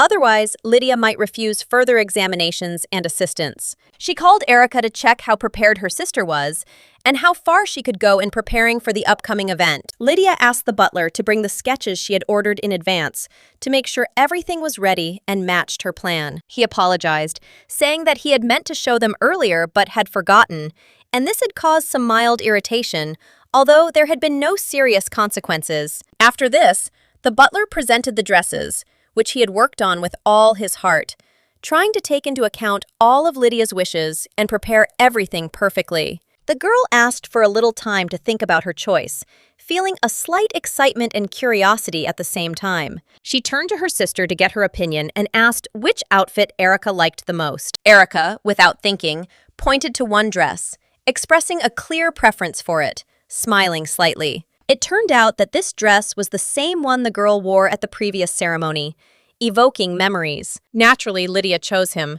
feeling a connection with the past and confident in the correctness of her choice. Despite the same cut and style, the dress looked dark and heavy, reflecting the atmosphere of that event. Lydia quietly asked her grandfather to let her use the outfit without revealing all the details. She noted that it would also suit Erica perfectly, but to sew it, she would need the finest silk fabric and precious stone embellishments. Lydia, watching her sister with curiosity, wanted to know what dress Erica would choose for her, anticipating that the answer would be unexpected and a little unusual. Erica was surprised by this question, not understanding why her sister needed to choose the same outfit, since usually each of them chose something individual and unique. Lydia explained that, being twins, they often emphasized their similarities to others, and this tradition almost always accompanied their joint outings. She added that there was no reason to worry. The relationship would be obvious to everyone, even if the outfits were different, so matching clothes were not necessary. Sometimes, when they do wear similar dresses, they have to choose different shades, and Lydia especially avoids dark colors, preferring light and shimmering tones. Lydia herself had already made her choice, a golden-hued dress, which was later to become the center of attention and attract the attention of all the guests present. That's why they invited Taylor Dale to help bring the unusual dress design to life, taking into account all the details and subtleties that are important to Lydia. Despite the unconventionality of the design, Lydia was determined that this would be her outfit, and no one could convince her otherwise, because the dress completely corresponded to her ideas of style. The tailor was amazed by such a decisive choice and immediately recognized that the dress was truly extraordinarily beautiful, with refined lines and harmony that emphasized the girl's taste. He noted that Lydia has an amazing sense of style,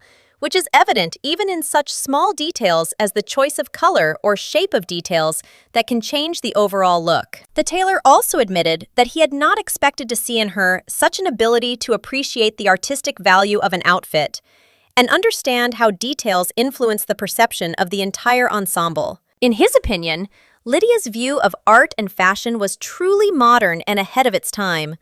Her decisions were inspiring and demonstrated an extraordinary refinement of taste. After this, Lydia asked to see another catalog with samples because she wanted to explore all the options, new ideas, and possible combinations in order to finally make her choice. The tailor promised that from the chosen material, he would create a true masterpiece that would meet her high standards and highlight the girl's style and individuality. Erica felt a slight irritation when Lydia turned away, thinking that her sister shouldn't be so easy to choose the best, as if she had an advantage that made her slightly angry. Erica herself had dreamed of trying on this dress before, because her ideas of beauty coincided with Lydia's choice, and the tailor assured her that the outfit would look perfect on her, causing hidden envy. After these thoughts, Lydia again turned her attention to her sister, carefully studying her face and trying to understand what was going on inside. What emotions were hidden behind her smile and gaze? She assessed how Erica reacted to the setting and the dress, trying to anticipate her opinion, and wondered if her sister thought the outfit would fit as perfectly as she imagined. Lydia waited for a confident answer that would confirm her plan and allow her to feel that her strategic choice was indeed correct, that she had not made a mistake in her calculations. Erica responded with a smile that expressed complete trust and confidence, as if confirming that the dress really did fit and would look perfect on her, emphasizing her dignity. This reaction was exactly what Lydia had hoped for, and she felt her sense of control over the situation increase and her plan begin to come together perfectly. Lydia realized that she would now be the one to take on the role that had previously belonged to Erica and would manage events, directing them in the right direction and maintaining her own advantage. She imagined how her sister would react when doubts about her own decisions began to make themselves felt,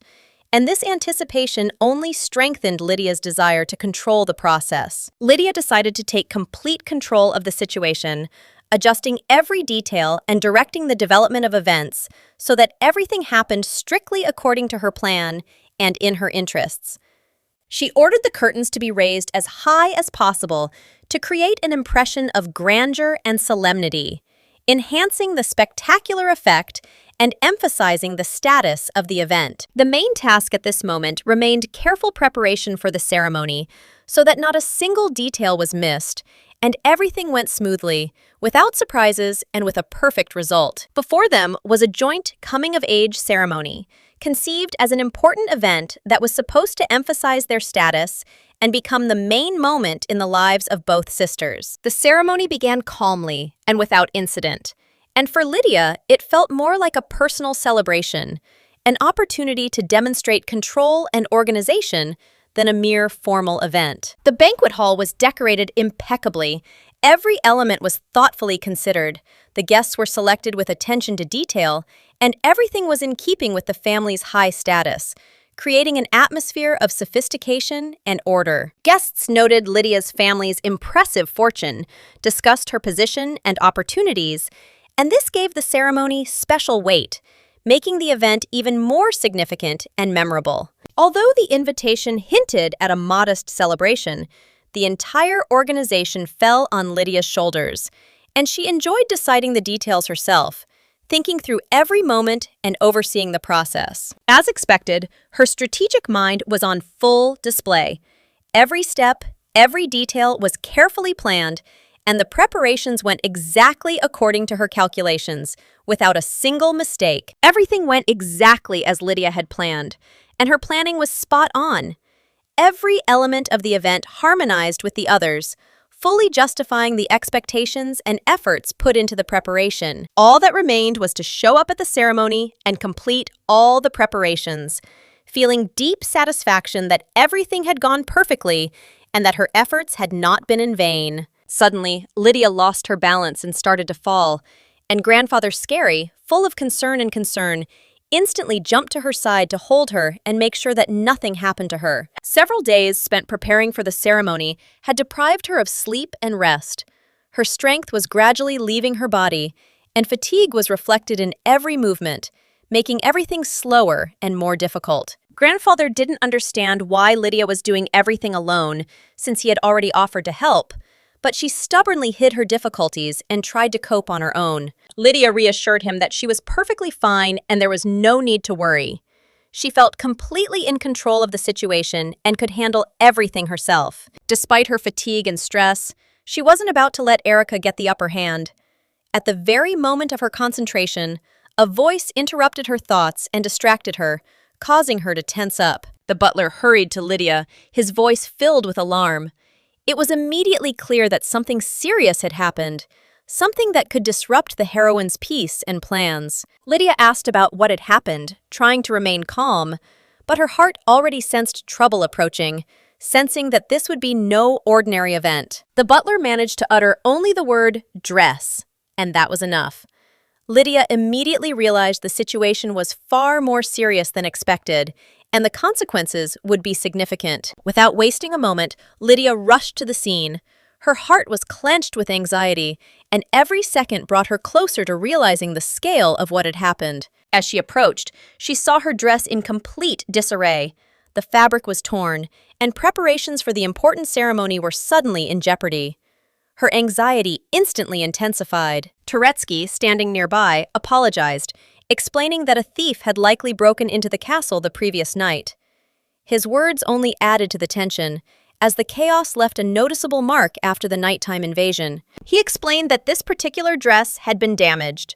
The thief had managed to escape, leaving the butler bewildered and eager to fix everything as quickly as possible to avoid ruining the ceremony. Lydia went through many possible situations and options, preparing for the unexpected, while Erica chose a simple and childish entertainment for herself. She simply wanted to laugh at her sister's behavior, seeing it as childish pranks, and this caused her slight annoyance and surprise. Lydia was upset that such a simple, childish prank had succeeded for Erica, leaving behind a feeling of irritation and discontent. She reminded the Turkish leader that she had already told him to keep an eye on what was happening and demanded that he take his responsibilities seriously and not allow such irresponsibility to continue. The butler promised to take her comments into account and act more carefully in the future, demonstrating respect and understanding of the seriousness of the situation. After this, Lydia sent him away, giving herself time to collect her thoughts and consider how to cope with the consequences of what had happened. The man did not fully understand why their meeting had to take place in the garden, but he respected her decisions and calmly followed her instructions. Erica realized that it was best to keep their meeting private and emphasized the need for caution and discretion to ensure that no one knew about their private meetings and conversations. She felt the long-awaited moment because they had not seen each other for a long time, and this gave the meeting a special warmth, making every moment more valuable and significant for both of them. Erica looked at Lydia with interest, trying to understand how her appearance and mood had changed after all the trials and events she had experienced, carefully studying every detail. The man remarked that Lydia looked amazing, emphasizing her beauty and grandeur, despite the difficulties and recent worries that did not seem to diminish her charm. The dress was ruined, as she had requested, but the knowledge that it would not lead to victory slightly overshadowed the joy of the moment, leaving Lydia with mixed feelings. Erica tried to ease the tension and add some lightness to the event, assuring them that there was no point in worrying about the dress and other small details, since the moment of the meeting itself was more important. She realized that her chances were almost non-existent, and accepted this fact with slight regret, understanding her capabilities and limitations in this situation, calmly accepting reality. Erica explained that everything is connected to her leading role in the century, with the special importance of the position and the responsibility that she feels, and this influences her every step and decision. He listened attentively and tried to understand why she thought this way, striving to understand his sister's logic and the reasons for her internal tension, evaluating her words with attention. Erica admitted that this is due to the fact that they are twins, which creates a special bond and at the same time places additional responsibilities and expectations on them. He didn't immediately understand how this connection between them affected what was happening, and he thought for a long time, trying to see the logic in his sister's words. He then said that he had already done everything she had asked, and now, as they had agreed, she would also have to help him to complete what he had started. Erica promised to try, and he noted that it was important to work with his sister correctly for everything to work out, and that she also needed to be received properly. She agreed, but noted that Lydia had changed recently, and perhaps knew more about them than they would like, which could affect their plans. He reassured her, noting that this could not be, because if Lydia knew the truth, she would definitely not remain inactive and would act differently. However, he added that his grandfather and sister were disgusting people who thought too much of themselves, and this also explained their strange behavior and mistakes. After that, he pulled Erica close to him, feeling that there was a real connection between them, and kissed her tenderly as a sign that everything was right and correct. He knew that the person who truly deserved everything was standing right in front of him, and this feeling was so strong that it was impossible to ignore. Suddenly, they heard strange sounds coming from the estate and decided to go check what was going on there to understand the source of the noise. What they saw horrified them, because the picture before them was not at all what they expected, and it caused a great shock. Lydia came out in a gold dress that looked perfect,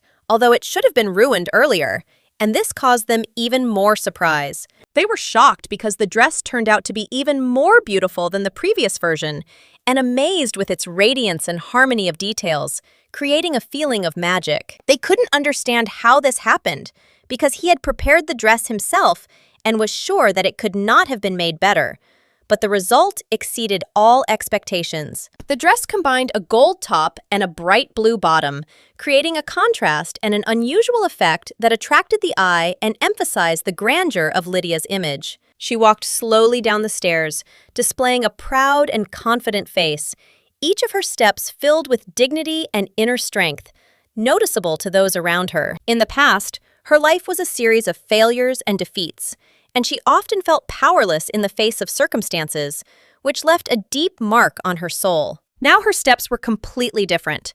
Confident, calm, and with every movement she showed that she had changed and become stronger than ever before. Rebirth gave her the opportunity to decisively change her life and no longer allow past mistakes and disappointments to control her destiny. Erica looked at the guy with horror and asked if he was sure that the dress was torn, because the reality turned out to be completely different and did not match their expectations. She was informed that the dress was indeed torn, which immediately attracted the attention of the guests and caused quiet whispers around the room, although she tried to maintain a calm appearance and not show emotion. Meanwhile, Lydia expressed her sincere gratitude to everyone present, joyfully noting that they took the time to come to her coming-of-age ceremony, supporting her in this important moment in her life. She proudly emphasized that today was entirely dedicated to her entry into adulthood, and this event was extremely significant for her, like the completion of a long stage of preparation. Lydia then apologized to the guests for the sudden change of location,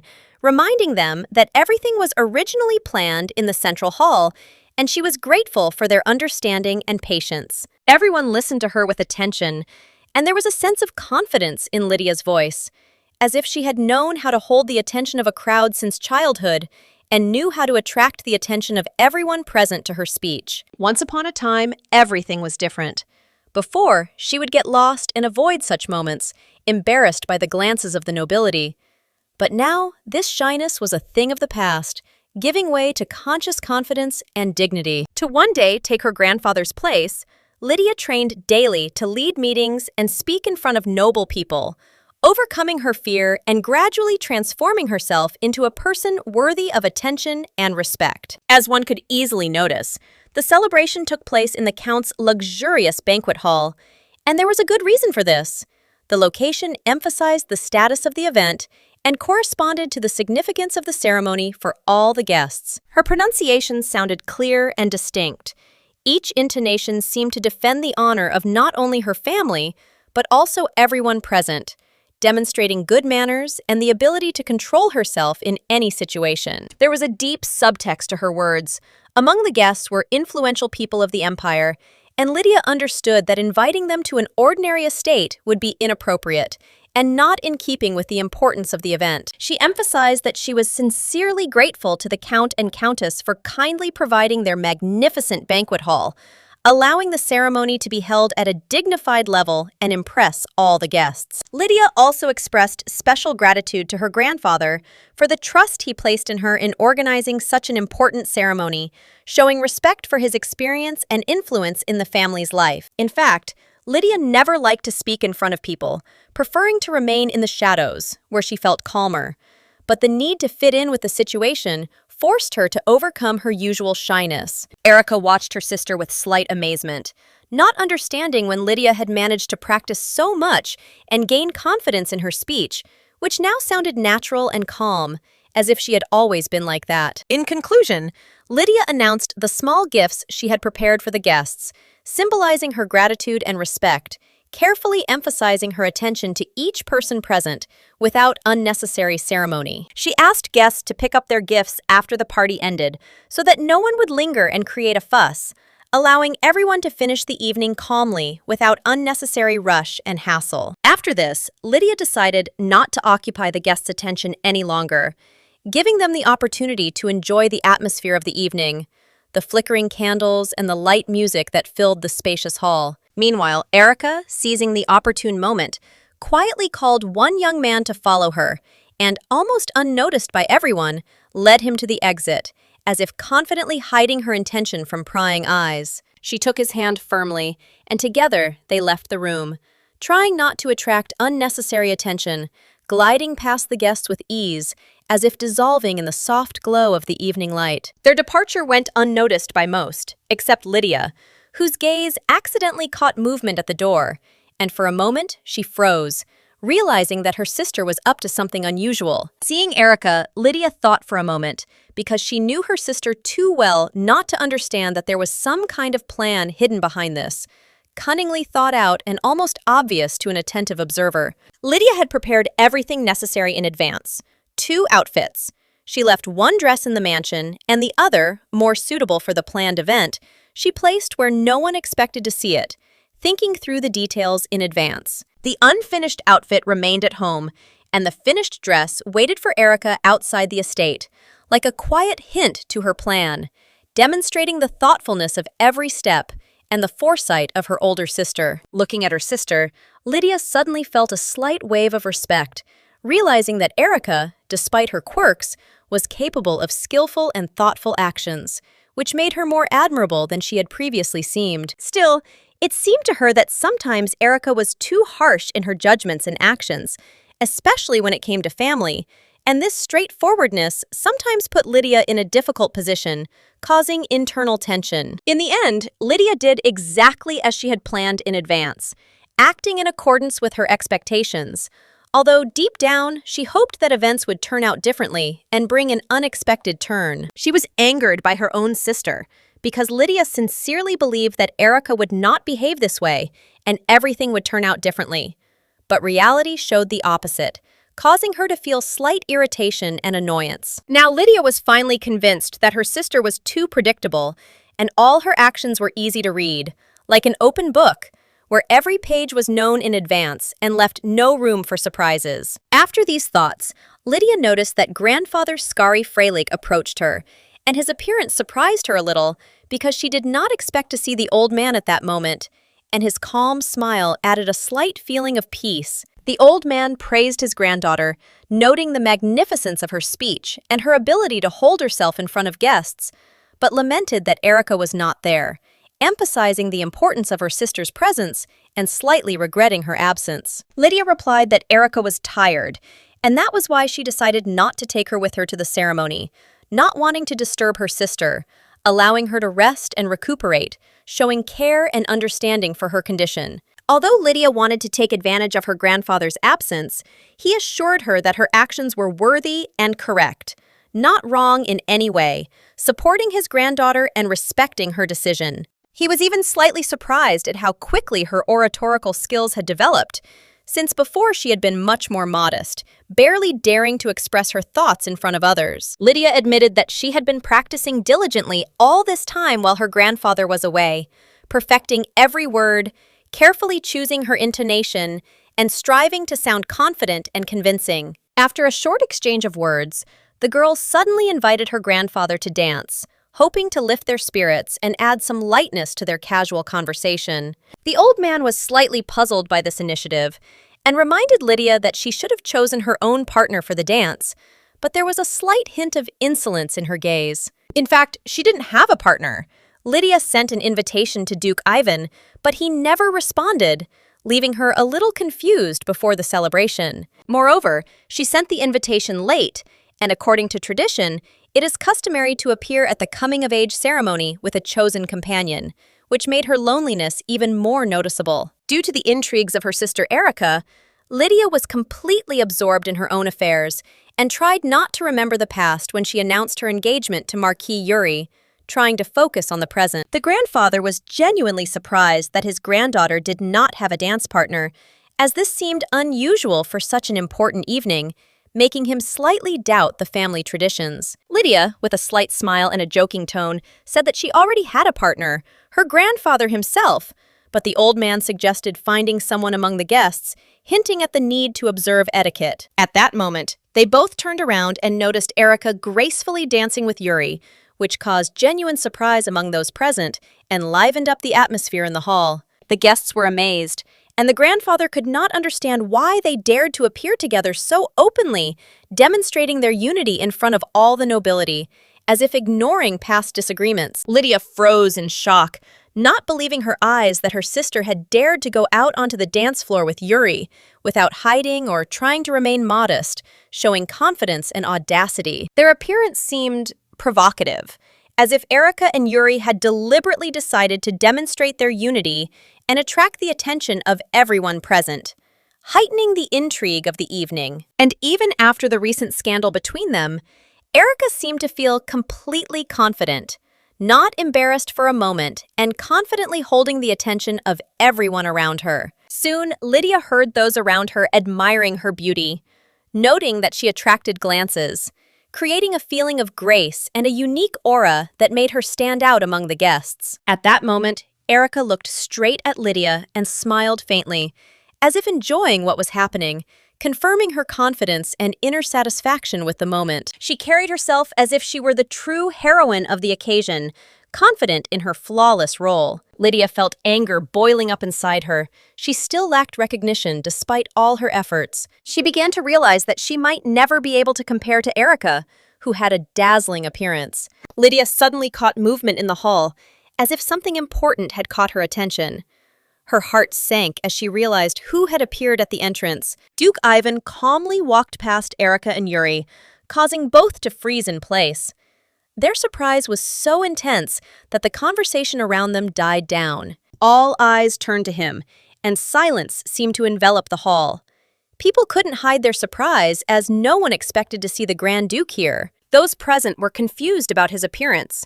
Why had he come to the ball if he always avoided such gatherings and social events? After all, Ivan was known for keeping aloof from such events, preferring solitude and restraint to courtly conversations. And yet, he approached Lydia and, maintaining his dignity, calmly apologized to her for being late, as if he had arrived according to a prearranged plan. Lydia froze, unable to understand why he was there, but he noticed her confusion and, with a slight smile, reminded her that she hadn't yet chosen a partner. He winked slyly as he said this, and Lydia felt a blush creep across her cheeks. His gaze was too direct for her to remain indifferent. The Duke extended his hand to her, a gesture both inviting and confident. Lydia realized she had no choice and allowed him to take her arm. He said quietly that he'd like to ask her to dance. His voice was calm, but there was a hint of mockery and hidden warmth in it. Just a few days ago, Ivan couldn't believe that he would receive an invitation from Lydia, and so late, too, as if she had doubted it until the very end. He found it impossible to simply ignore it. He felt obligated to respond, but he wanted to do it in his own, unexpected way. The Duke decided to play a little joke by appearing unannounced to see Lydia's sincere reaction and the slight confusion that was reflected in her eyes. When he entered, the party was already in full swing. The music was loud, couples were swirling around the hall, and the lights were softly reflected in the mirrors, creating an atmosphere of magic. Suddenly, his gaze fell on one of the couples in the center. Something in their movement caught his attention, causing him to forget everything else around him for a moment. He saw Erica dancing with Yuri, and this sight caused him a strange irritation, which he himself could not explain, as if the internal order had been disturbed. The thought of Marquis Yuri being here seemed alien to him. He couldn't understand why he had come or what he intended to do at this ball. The irritation grew, and the Duke began to look around for Lydia, hoping to make sure that she was not near Yuri and was not involved in this scene. A moment later, he saw her standing to the side, as if lost among the multitude of guests, with slight tension and uncertainty in her movements. Lydia looked lost, like a little kitten left without support. Her gaze was filled with sadness and loneliness, as if she were searching for support. She gathered her will into a fist and decided to take control of the situation, not allowing confusion to take hold of her, and deliberately stepped towards what was happening. Ivan, feeling an inner challenge, also didn't remain in the shadows. His presence became noticeable, as if he were deliberately trying to draw everyone's attention to himself. Lydia decided to approach him, overcoming the wave of feelings and embarrassment that his very presence caused, and her steps became confident, despite her inner turmoil. The Duke calmly showed that he had no need for formalities by offering to call him by his first name, as if the usual barriers and conventions no longer existed between them. At that moment, he noticed how Lydia's expression changed. Confusion gradually gave way to softness, almost trust, as if she were opening her thoughts to him. She looked down and closed her eyes for a brief moment, as if trying to think about what she should say to him in response. Lydia, having collected her thoughts, quietly said that she had been waiting for his appearance, and there was genuine relief in her voice. She hid her emotions behind a mask of indifference, pretending everything was going as usual. Ivan calmly said he'd borrow Lydia from her grandfather for a while. Grandfather Scarius was shocked to see the Duke act with such determination, confidence, and unhesitatingly. Ivan watched Lydia closely, noticing how she sheepishly averted her gaze, as if trying to hide her feelings. Lydia quietly admitted that she thought he wouldn't come.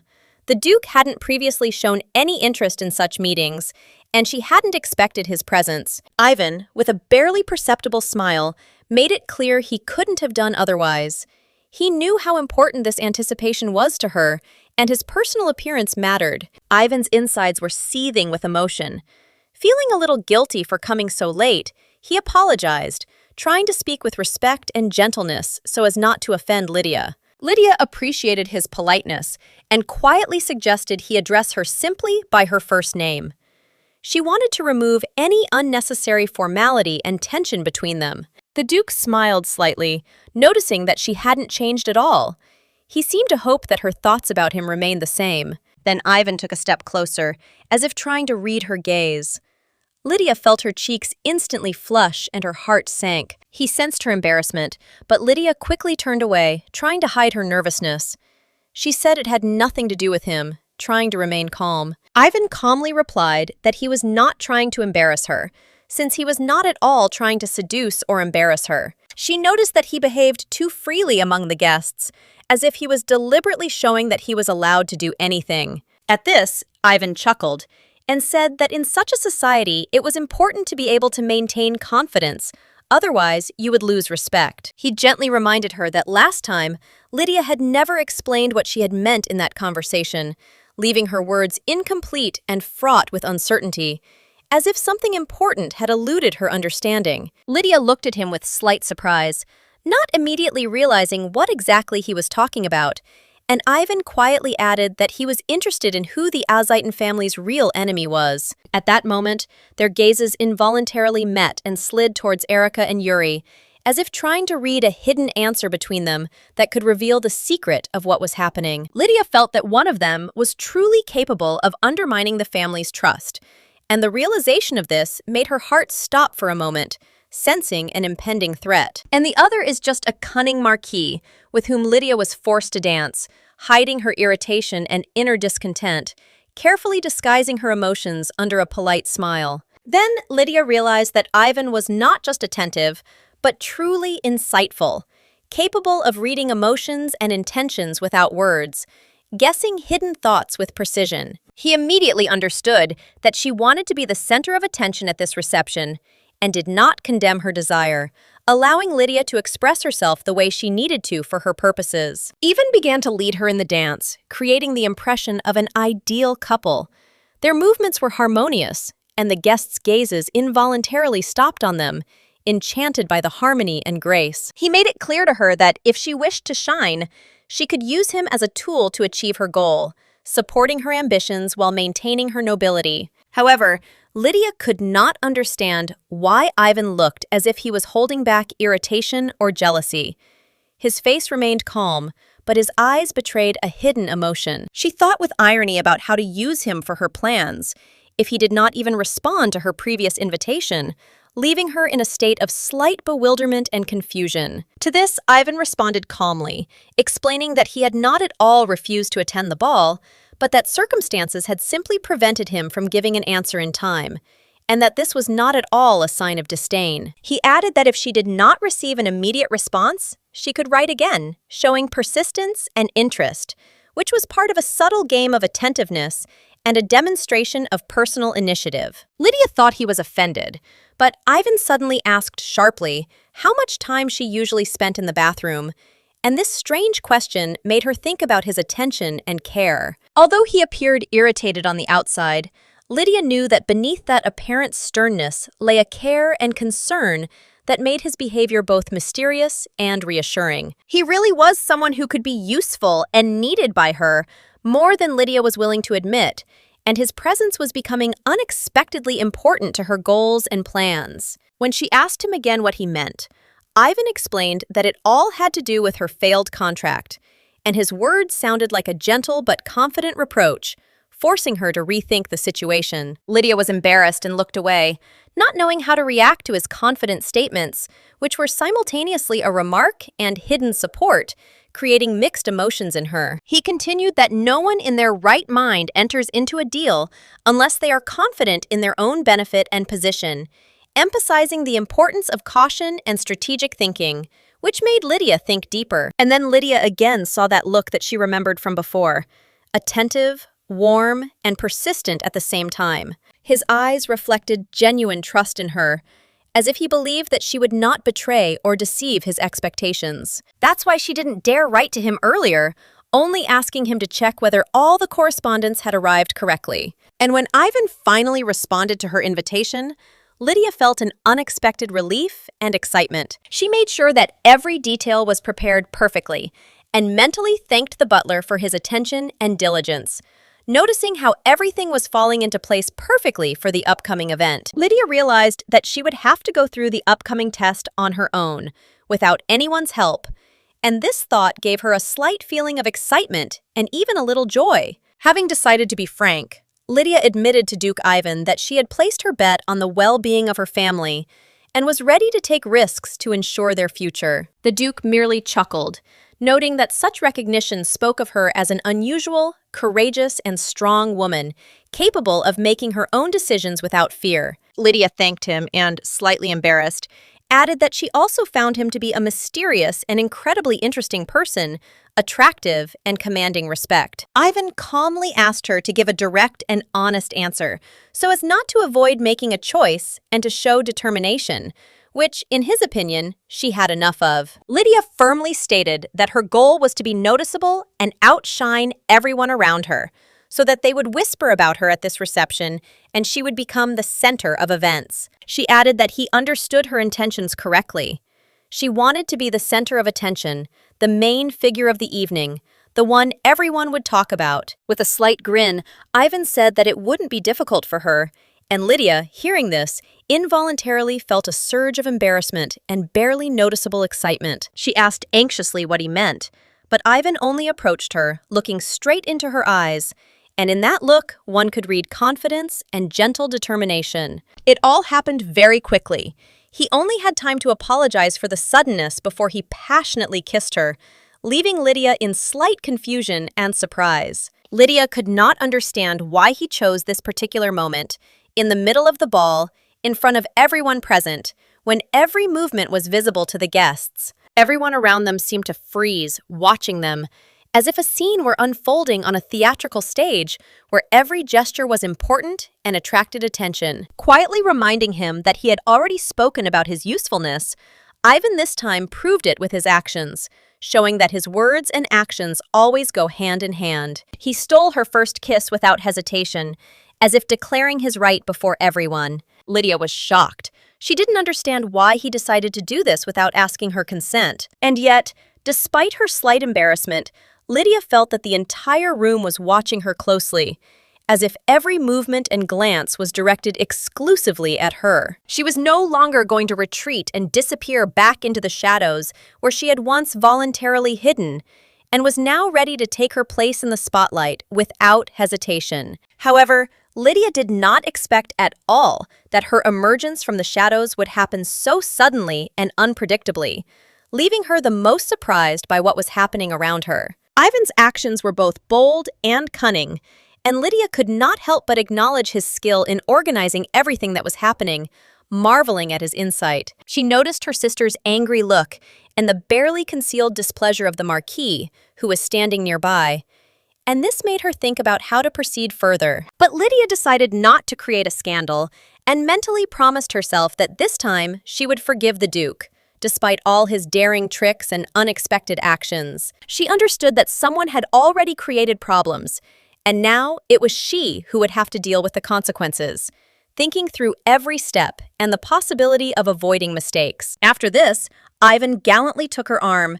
demonstrating confidence and superiority, and Lydia felt his strong influence on what was happening around them. The crowd gasped in admiration, and Lydia realized that before her stood a true cunning man and strategist, capable of controlling people's attention and reactions so easily and naturally. She raised her hand to get the attention of the audience and stated her intention to make an important announcement, focusing entirely on her words and the audience's reactions. Lydia announced with a slight smile that she and Duke Ivan were soon going to get married, as if it were an event everyone had been waiting for. She decided to use this moment to strengthen her position in society and show that she was able to manage the situation with dignity. Lydia gently reminded him that she knew about the rumors surrounding the Duke and did not intend to hide them, demonstrating openness and confidence. According to her, the Duke did not comment on these rumors, preferring to keep their relationship a secret until she came of age.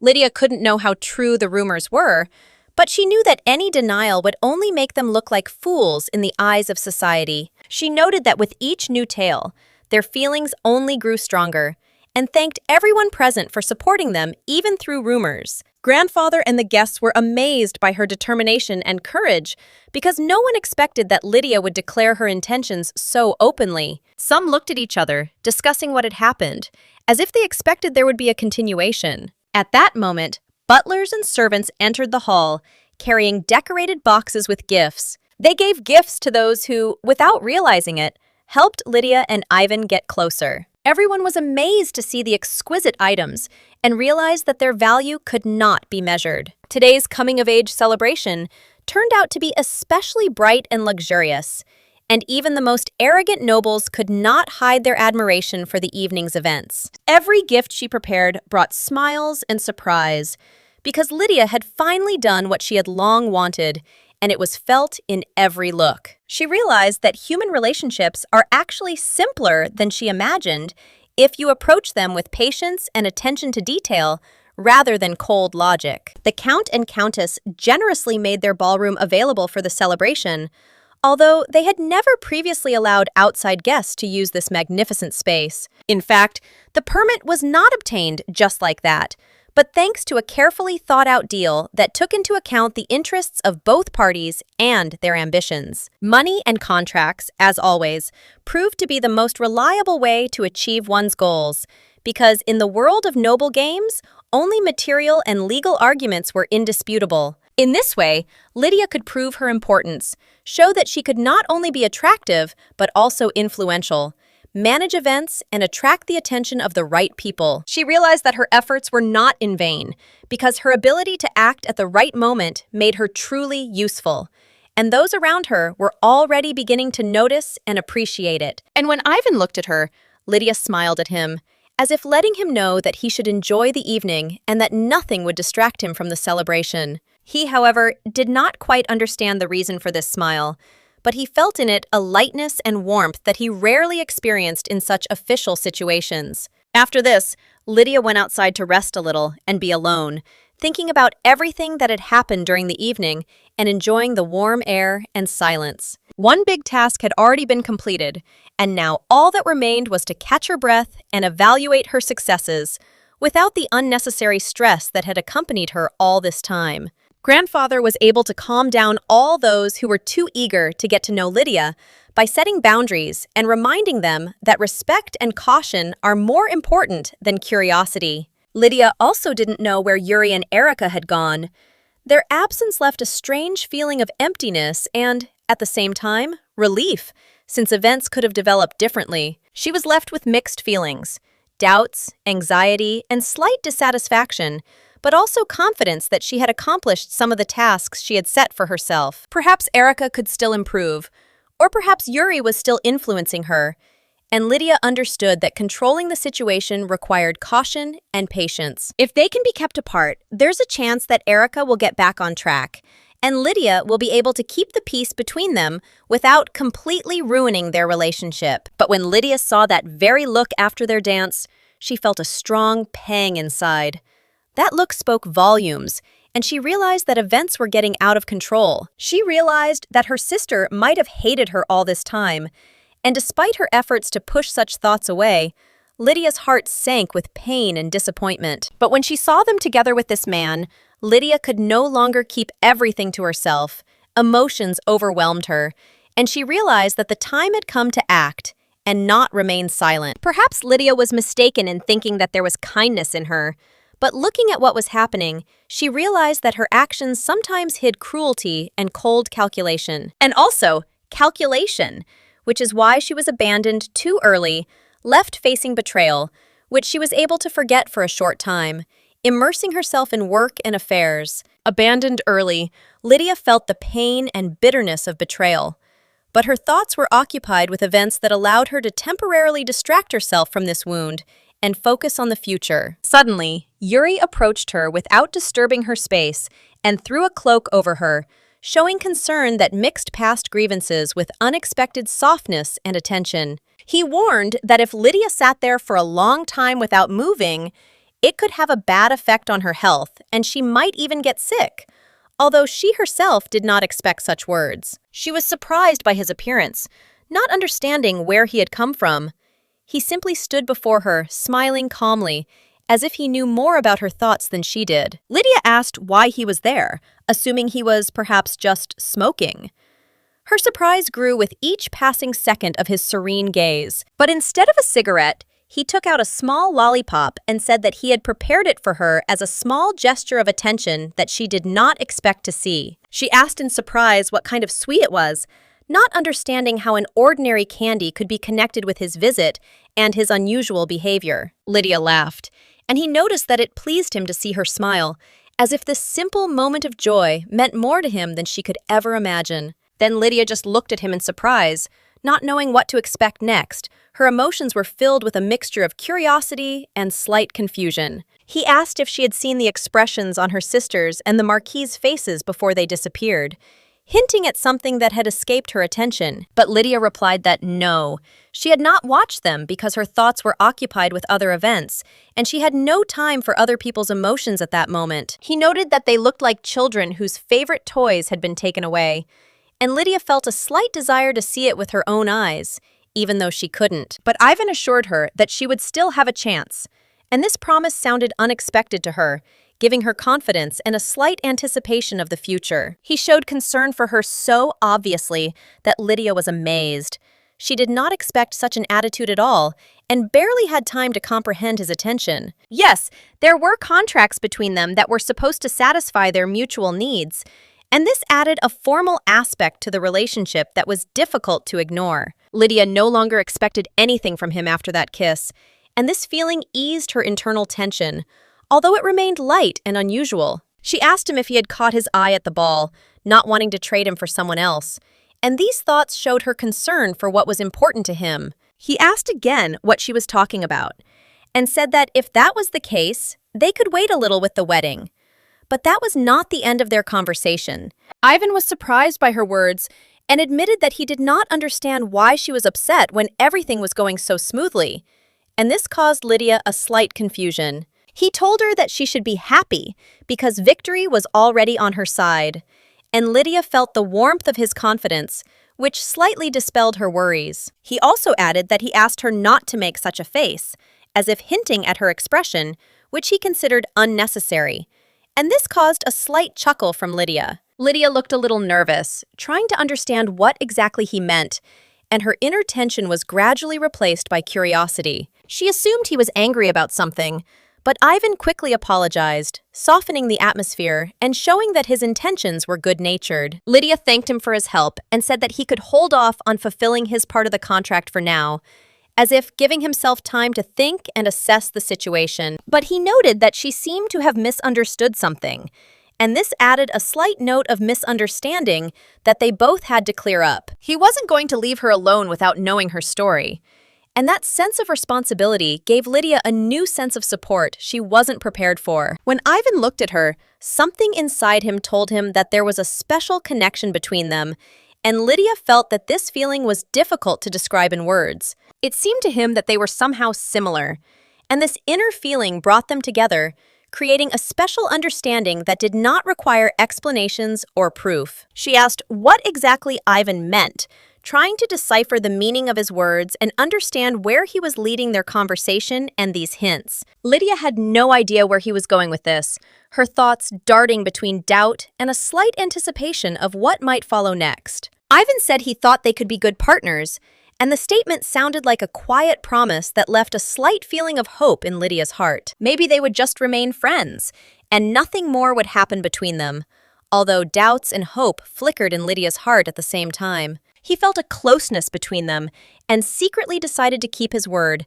ready to help Lydia in a difficult situation, but only within the limits of what was permitted. He did not like to see sadness on people's faces, especially those who were dear to him, and he tried to do everything possible to ease their state of mind. Deep down, he hoped he would never hear such regret or pain in her voice again, and that gave him a slight feeling of reassurance. The idea, which had seemed simple before, was now deep in his mind, and he was trying to find a way to implement it without making unnecessary mistakes. The next day, the spacious Azitan family mansion was bustling with the morning bustle, filled with soft light and quiet sounds that created a sense of calm.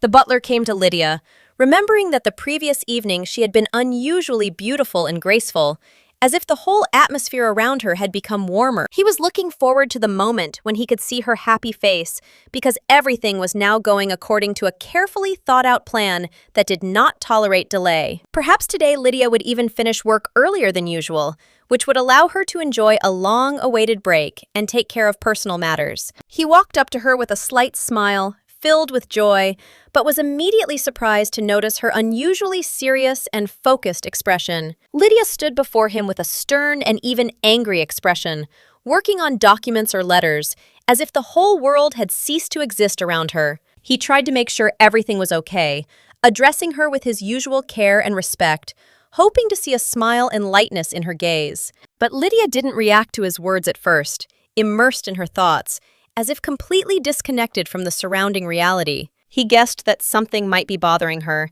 and his heart sank with worry, because he wanted to support her, even if she didn't show it. However, Lydia confidently stated that this was not the case, reminding him of the events of the previous day, which left a strange feeling of fatigue and tension in her soul. It was difficult for her to utter a word. Her breathing was interrupted, and she could not express a single thought out loud, as if the past was squeezing her throat with invisible bonds.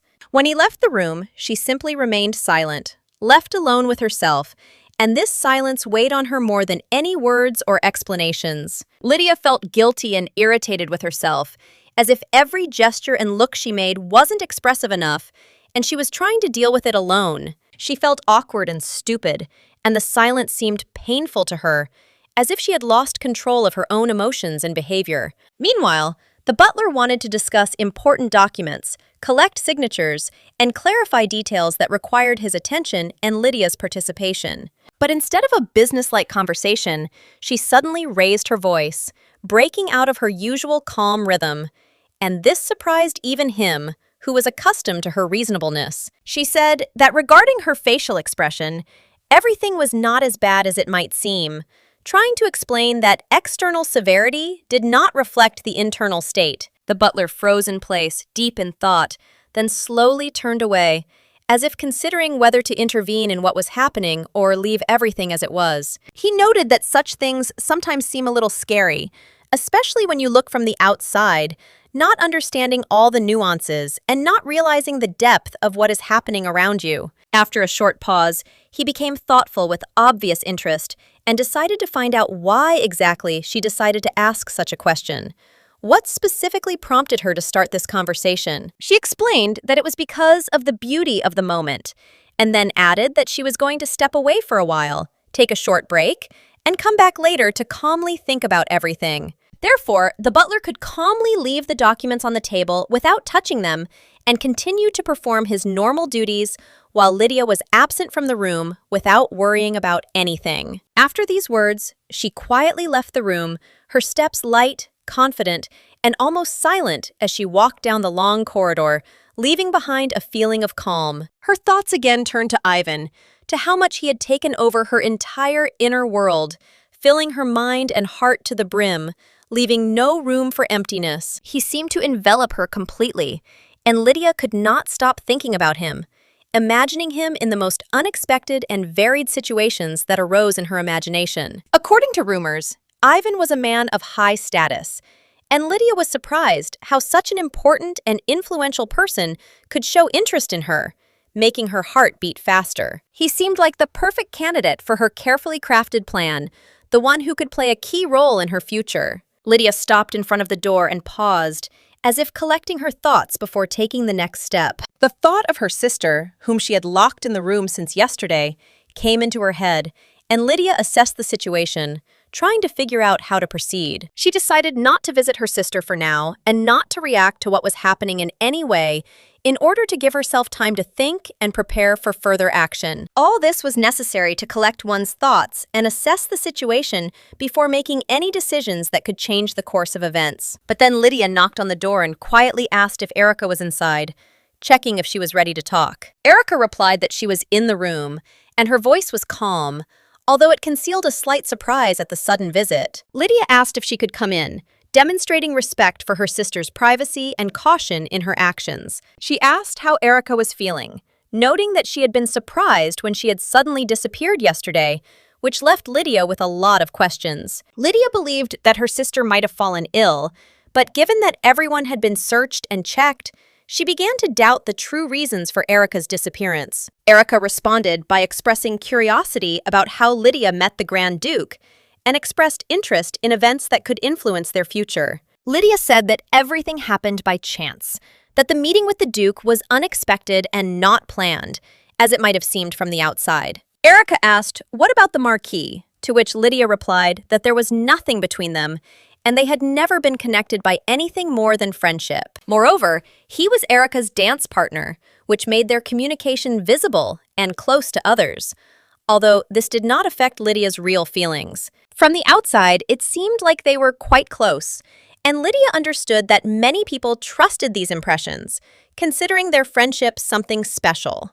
Lydia hadn't expected Erica to ask such a question, and was therefore slightly taken aback by her curiosity and directness. Erica recalled that they first met when the Marquis was invited to the mansion, and this event became an important moment in their past. On the day the Marquis arrived to propose to Lydia, Erica saw the whole scene for the first time and began to form her own impressions of what was happening. Erica noted that this was new and unexpected for her, since she had not previously known all the details of what was happening and was observing the events from the outside. Lydia understood that Erica was weak and had difficulty leaving the room, so she expected that her sister would not reveal the whole truth and would be careful. Erica seemed reluctant to tell the whole story, and Lydia remarked that they looked good together. Now Lydia was leaving, and Erica could get some rest. Erica asked Lydia to stop and pay attention to the request so that she could meet the Duke, Lydia's future husband, and get to know him better.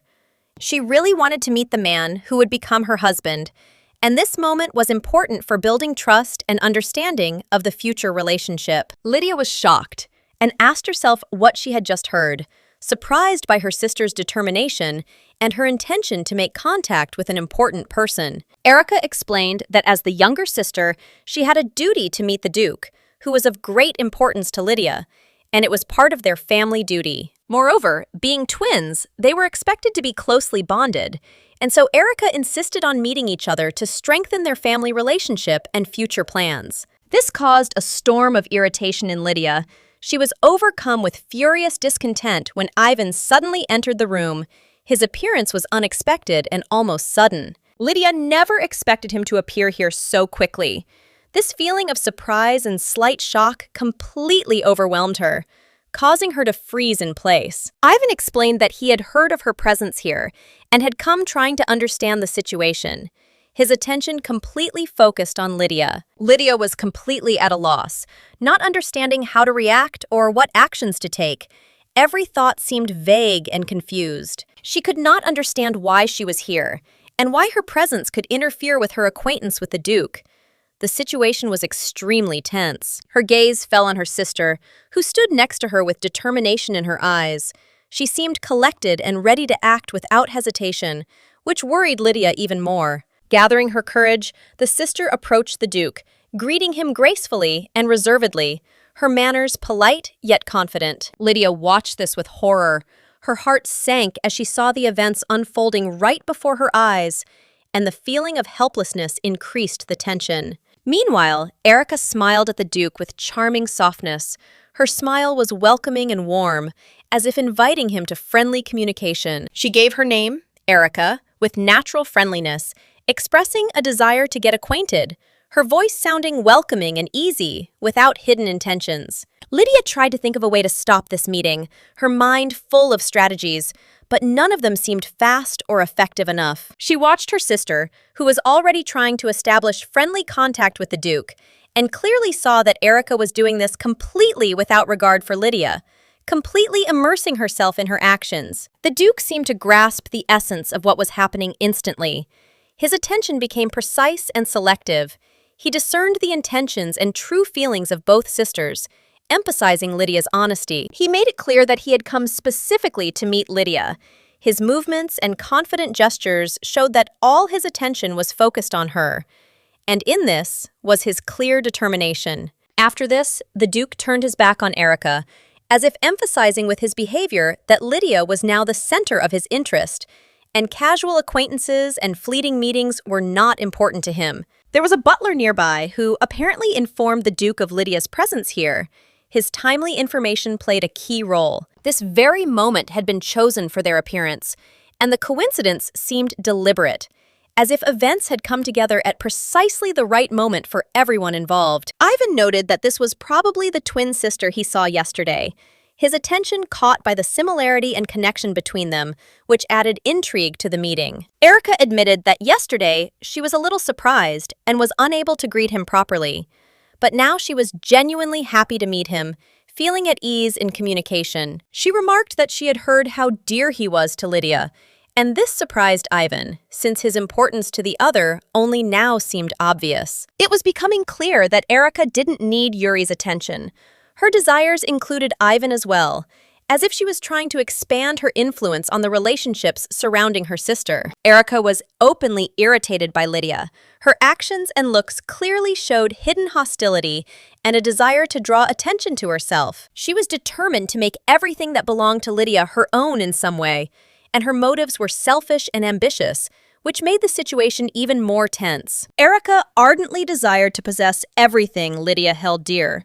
Her eyes burned like the flames of ambition, and she could not hide her thirst for control over someone else's property. Ivan noticed that Lydia was lost in her thoughts. Her gaze was heavy and tired, as if there was an invisible burden on her shoulders, pressing down harder and harder with each passing moment. He watched her every movement, listening to the silence and sighs, and realized that Lydia's anxiety was deep and genuine.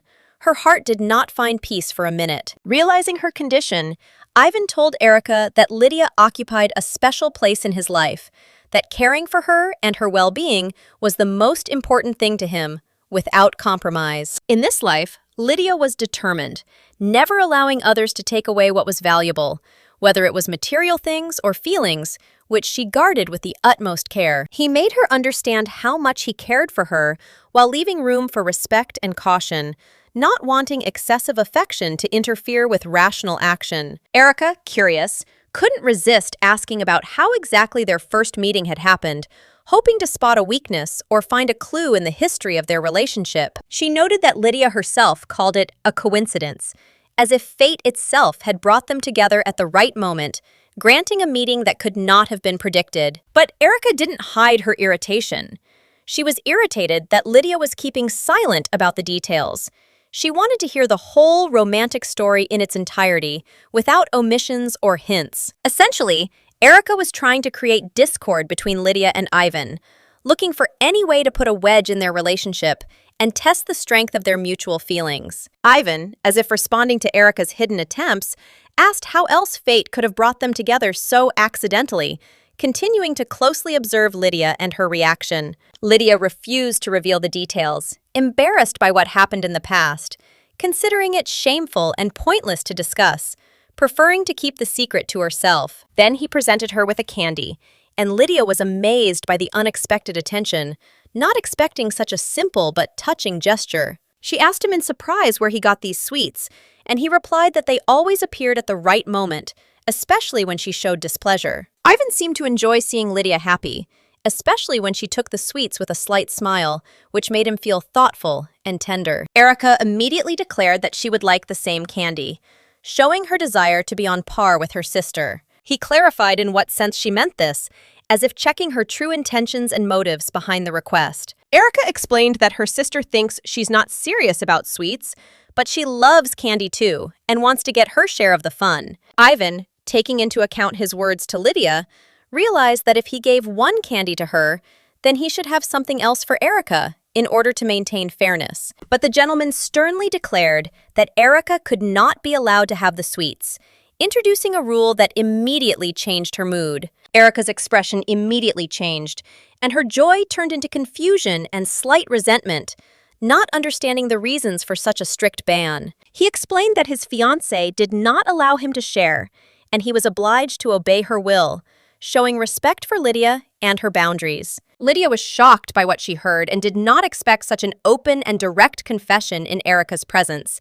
Feeling a mixture of surprise and awkwardness, she couldn't help but feel a surge of indignation inside her, thinking that he was saying strange things that would normally seem absurd, but now made sense and belonged to her. He showed complete trust in Lydia, hoping that with time, Erica would also be able to open up, because mutual openness was the foundation of their relationship and an important part of the future. Erica watched them from afar and felt an inner horror, not understanding what this unexpected closeness between Lydia and Ivan would lead to, and how their relationship would change. Ivan calmly explained that they should be alone, avoiding unnecessary explanations, since a private conversation was important for discussing things that should not be revealed to others. They left together, leaving behind a slight tension, but at the same time, creating the feeling of a special moment that seemed significant and uniquely their own. After leaving, emotions washed over Lydia, and for the first time she felt a strange feeling,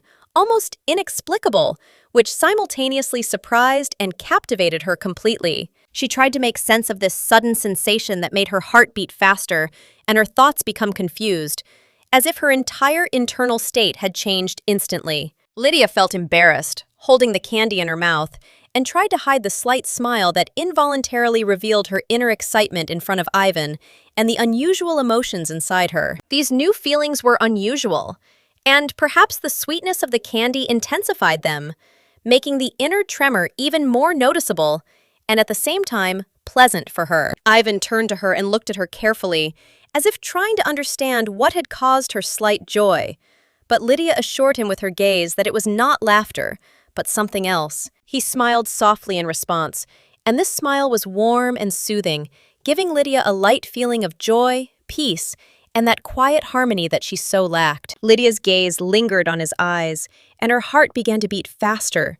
She was delighted with this closeness, with the quiet sympathy that seemed so natural and tender. She responded with a slight smile, slightly embarrassed, because such sincere moments with a loved one were unusual for her, but at the same time touched her deep inside. She quietly admitted to herself that she was simply happy at that moment, feeling an unusual warmth and comfort next to Ivan. He had been reserved in not giving her sister the candy, which had surprised Lydia slightly, leaving her with mixed feelings between curiosity and slight irritation. Ivan noted Lydia's habit of listening to his words and monitoring his behavior, asking with a slight note of irritation how she had managed to get used to such circumstances. He felt uncomfortable with her words because they evoked strong, conflicting emotions in him that he had never expected, leaving him in inner turmoil. At the same time, he spoke sincerely, assuring that he would always listen to Lydia and take care of her sister, trying in no way to offend her. Lydia was surprised by Ivan's straightforwardness and his careful choice of words, which simultaneously caught her mind and touched her feelings, causing a slight admiration. Sometimes she watched Ivan, wondering why he was so cautious and distrustful of people, and inwardly wished that he would show more confidence and openness. He inquired what she was talking about and asked why he should listen to her words while remaining true to his habits, principles, and inner order. Lydia ran her hand lightly over his head, as if calming him down, simultaneously expressing affection, wordlessly demonstrating attention and quiet care that warmed him. Ivan watched her actions with interest and asked the reason. And Lydia explained that she was simply praising him, showing sympathy and demonstrating a tender attitude that was noticeable. She continued to stroke his hair, confirming her words through affectionate gestures, which Ivan felt with pleasant warmth, inwardly rejoicing at such attention. He suggested that Lydia might praise others in the same way, but she denied it, reserving special attention only for him, thereby emphasizing the exclusivity of their relationship. Ivan realized that these gentle touches were intended exclusively for him, which at first caused surprise and then a slight feeling of warmth and inner peace. Lydia felt a little embarrassed, realizing that Ivan had caught on to her intentions, as she hadn't wanted it to look too revealing, but she still sincerely appreciated this moment. He asked her to respond, calling her his bride, as if he wanted to hear her consent and at the same time test the sincerity of her feelings, assessing her attitude towards him.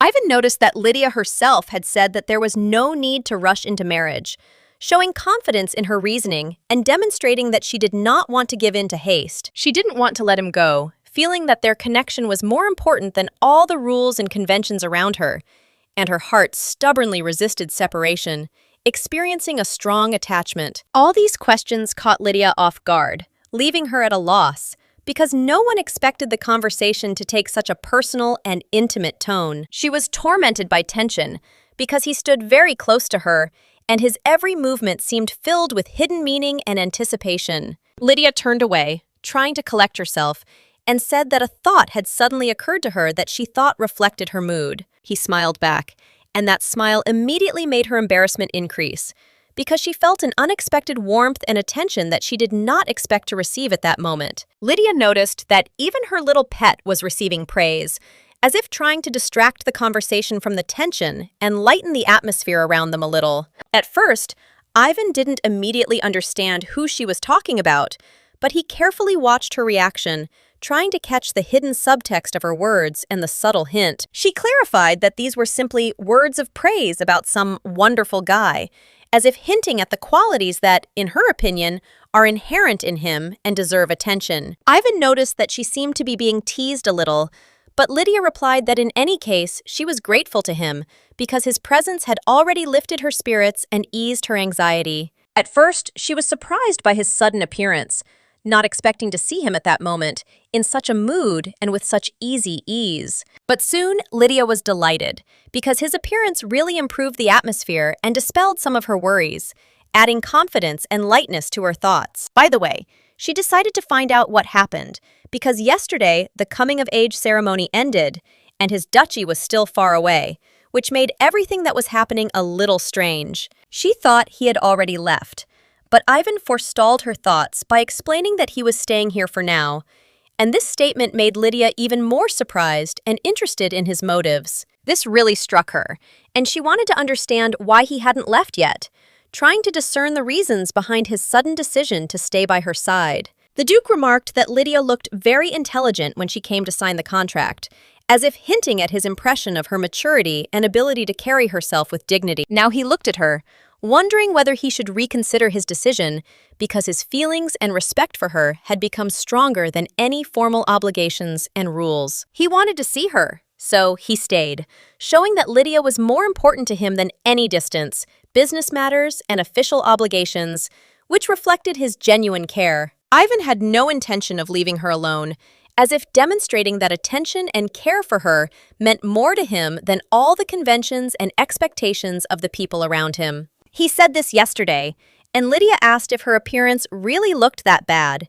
feeling doubtful and slightly self-critical about her appearance. Ivan asked what she was talking about, and Lydia explained that she meant the expression on her face, believing that it was too gloomy and serious. She explained that she considers her appearance too gloomy and that it reflects internal tension that she hides from others. Ivan said that this was not true and asked if she often had that expression on her face, as if trying to understand her habits and character. Lydia asked him if he was sure she didn't have a gloomy face, hoping to hear an honest and considerate answer from him. Ivan was stunned, but soon burst out laughing because her doubts and sincerity seemed both touching and funny to him. She asked him why he thought that, and was told that he simply thought she was always serious and kept her emotions to herself. Lydia could not agree with such nonsense, feeling that he was misunderstanding her and exaggerating her severity. She recalled that he himself had said that he couldn't stand the look on her face, as if it meant anything. But the gentleman explained that he meant something completely different.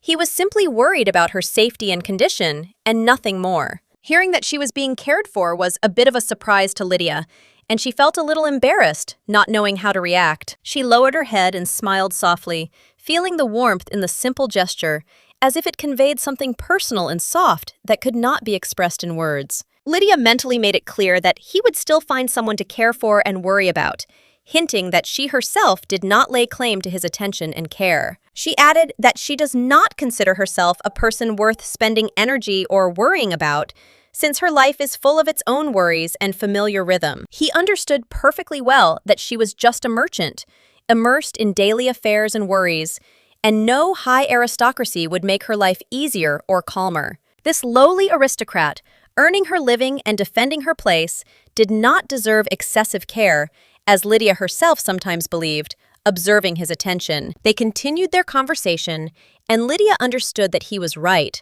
because he himself saw all her daily worries, difficulties, and the responsibility that she bore every day. She inquired about the status of the upcoming coming-of-age ceremony, as gifts and monetary offerings for the people had already been prepared and were waiting for their time.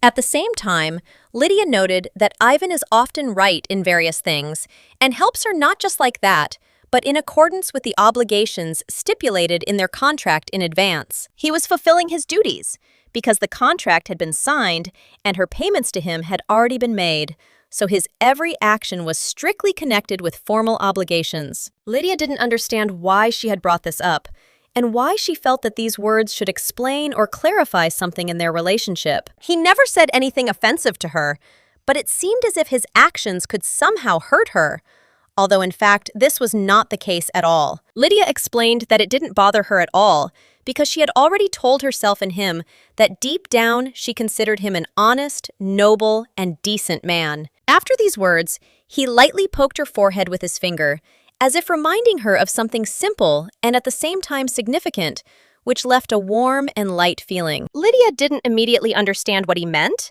but he came closer, explaining that she thought too much, and that good deeds remained good regardless of thoughts. He suddenly touched her forehead, as if checking the child's reaction, and this gesture was both gentle and insistent, conveying concern without words, with a slight smile on his lips. At the same time, Ivan clearly showed that he did not agree with her thoughts and doubts, feeling that Lydia judged herself and her decisions too harshly, not allowing herself ease and trust. In her eyes, he now seemed almost like a little dog, trying with all his might to attract attention, conveying a simple but important idea, without pressure, softly, almost quietly. Ivan tried to hint by asking whether Lydia thought noble people would donate even one coin for the common people, reminding them of true generosity and caring. Soldiers in the north faced hunger and disease day after day, many barely surviving until morning, and this seemed completely unnecessary to anyone in the highest circles of power, where life was considered abstract. Those who ventured daily into the frigid wilderness faced danger and torment, but no one in the comfortable halls rushed to appreciate their sacrifice or show even a shred of genuine concern. The world seemed to turn a blind eye to their suffering, and the sense of responsibility for what was happening seemed distant and alien, as if the tragedies in the north were happening somewhere in a completely different life. The nobles only feigned nobility, but in reality, their actions were dictated by rumors and external effects, rather than by a sincere desire to help, more for the sake of status than for the sake of people. They were spreading gossip, and Lydia had probably already heard different stories about him, about his actions and the real feelings that were hidden behind the polite mask and conditional honesty. It is said that he received financial support and is now responsible for certain matters. But the truth is hidden deeper than it seems at first glance. In fact, all this talk does not reflect his true feelings. He is in love, and this completely changes the meaning of his actions. Lydia tried with horror to understand what exactly he meant by his words, and internally doubted her own guesses. She knew she didn't look as attractive as he thought, because she was only watching him and using situations to her advantage. Determined to change her behavior, Lydia decided to stop showing her sweet side, hoping that over time he would lose interest. She admitted that she had done all she could, and in his eyes, it didn't really matter, even though her actions were sincere. Despite this, they were able to continue to care for each other, maintain relationships, and maintain a common attachment to the cause that connected them. He too hoped that this was exactly how it would be, and that mutual understanding would allow them not to destroy what already existed between them. Finally, he added that he saw them more as partners than just business allies, which gave their relationship a certain seriousness. Lydia, despite her words, still looked sullen, as if inner doubts did not allow her to fully believe in his sincerity. She looked up and stared straight at him, trying to catch every movement of his face and understand his true intentions. After this, Lydia extended her hand to him, demonstrating her readiness for reconciliation, acknowledging that he might indeed be right in his judgments. They shook hands firmly, as if sealing an unspoken agreement and confirming mutual respect and trust. He explained that he was saying this out of concern, to avoid another misunderstanding between them, wanting to maintain the fragile balance in the relationship. He proposed to coordinate all further actions so that there would be no accidental mistakes or misunderstandings that could separate them. Lydia thought for a moment, wondering if he could say things like that so easily without thinking about the consequences and her reaction. He reminded her that Lydia was his creditor, and if something bad happened to him, she might regret it, which added seriousness to their conversation. Lydia couldn't understand where he got such confidence in difficult moments, as if he foresaw everything in advance. Nevertheless, she decided to listen to his advice and cautious guidance. She asked him to proceed with care and caution, while acknowledging his own weaknesses and that she herself could sometimes be a difficult and unpredictable person. Lydia decided to test his willingness to take her wishes and mood into account, asking how he would act if he had to pamper her or give in to her whims. He confidently assured her that he would do whatever she asked.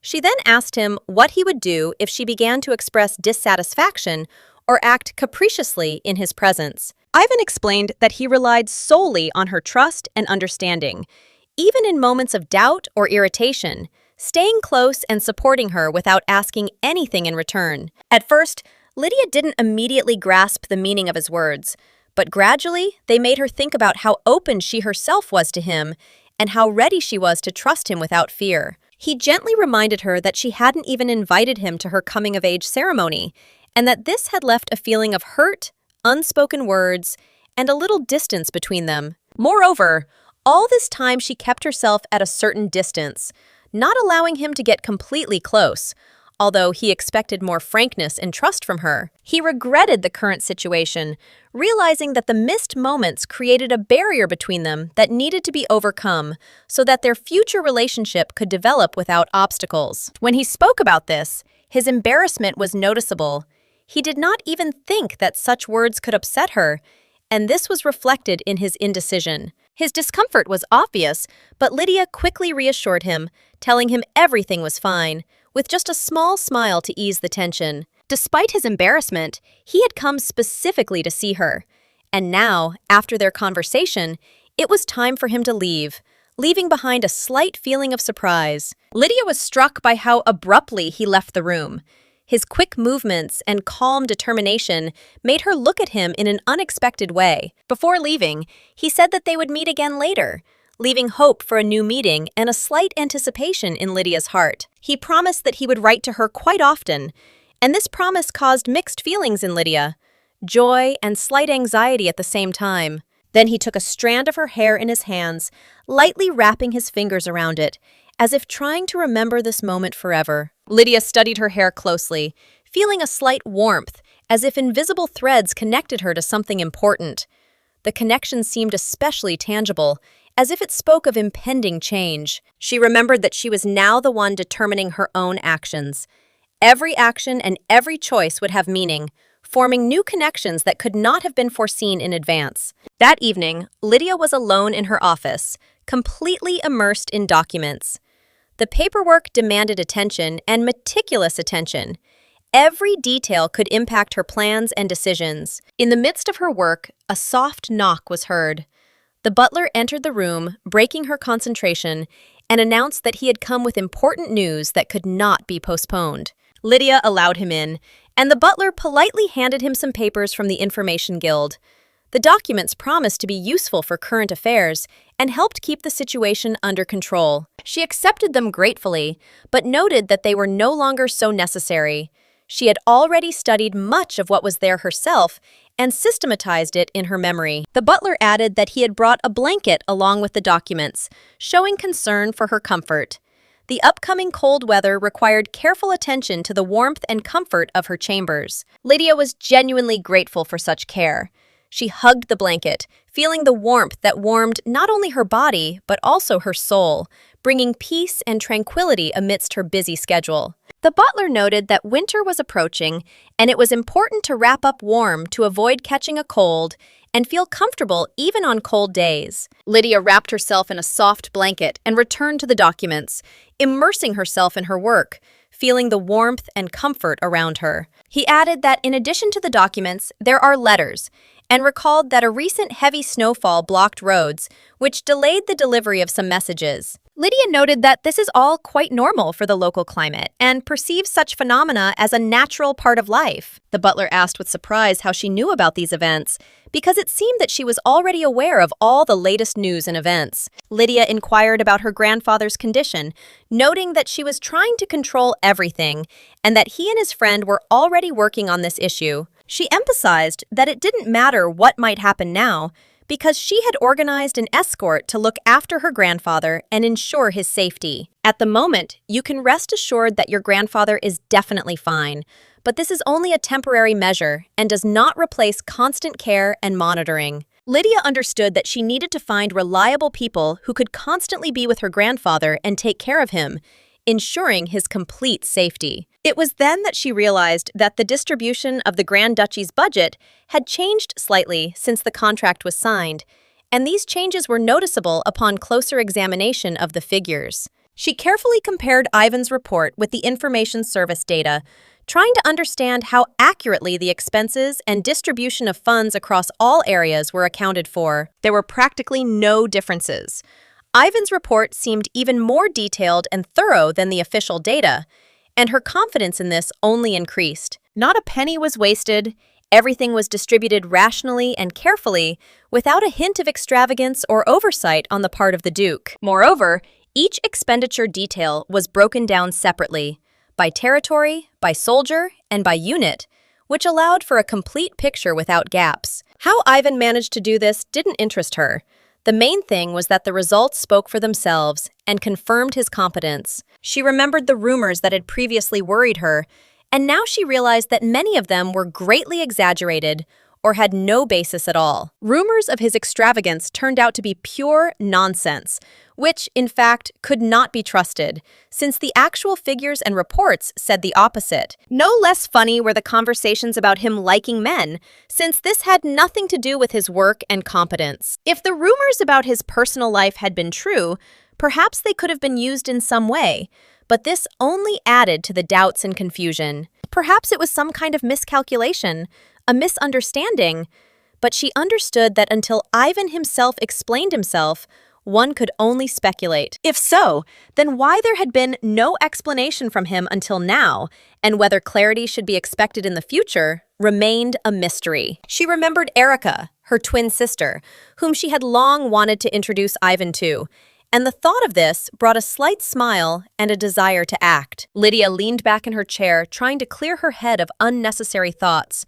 realizing that doubts only got in the way and prevented her from concentrating on the main thing. With a jumble of thoughts in your head, you can't solve anything, and unnecessary worries only slow down your work and prevent you from concentrating on real matters. If you think clearly and without emotion, you can avoid mistakes and avoid getting burned by your own assumptions or hasty conclusions. Because this requires attentiveness. She must not forget her original goal and primary objective: to maintain sanity and control of the situation despite any distractions. Her main goal remained to protect her family at any cost, not allowing circumstances or rumors to distract her from her responsibilities and obligations. She very rarely gave any documents to Varosky, trusting him only partially, because she understood that the important things should remain under her control. At first, he did not understand what the lady wanted from him, and his confusion was noticeable until Lydia explained the essence of her ideas and plans. She said that she had come up with something unusual and brilliant that could change the situation in the empire, and she expected him to be attentive and diligent. He was slightly surprised and asked what this strange piece of paper was, trying to understand its value and how to work with it. Lydia didn't quite understand what he meant by that, but it was already clear that he had a lot of work ahead of him to bring her ideas to life. She asked how useful the public sector projects implemented by the empire could be, and tried to assess their significance for the future. Dvoretsky thought for a moment, trying to find the right words, and tried to express his opinion, taking into account the experience and nuances that could influence the implementation of these projects. He admitted that, frankly speaking, he believes that the situation is not entirely right, and this makes him worried about the future. Lydia decided to find out the reason for his opinion, because it was important for her to understand why he saw things this way. He explained that because of the way the population is distributed, the main benefits of all projects reach only the capital, while the provinces remain almost completely ignored, as if they had been completely forgotten and their needs remain unaccounted for. All these undertakings bring benefits mainly to the nobility and the rich, and if it happens otherwise, troubles appear from above, as if rot starts from the head, infecting the entire system from top to bottom. Laws and regulations aimed at ensuring the welfare of the provinces are created centrally and adopted by people located far from the places where real measures and decisions are actually needed. However, most of these regulations remain on paper, without being implemented, and the situation in the provinces remains virtually unchanged, leaving residents in the same poverty and without support from the authorities. The butler finally realized why people were so eager to get into their estate. Vic truly cared about the well-being of the population, and such genuine concern earned the respect and trust of even the most demanding. While other estates spent minimally on people's needs, limited to formal obligations or ignoring them entirely, here, the attention to people and the funds allocated made a visible difference. For the aristocracy, such spending seems shameful and unnecessary.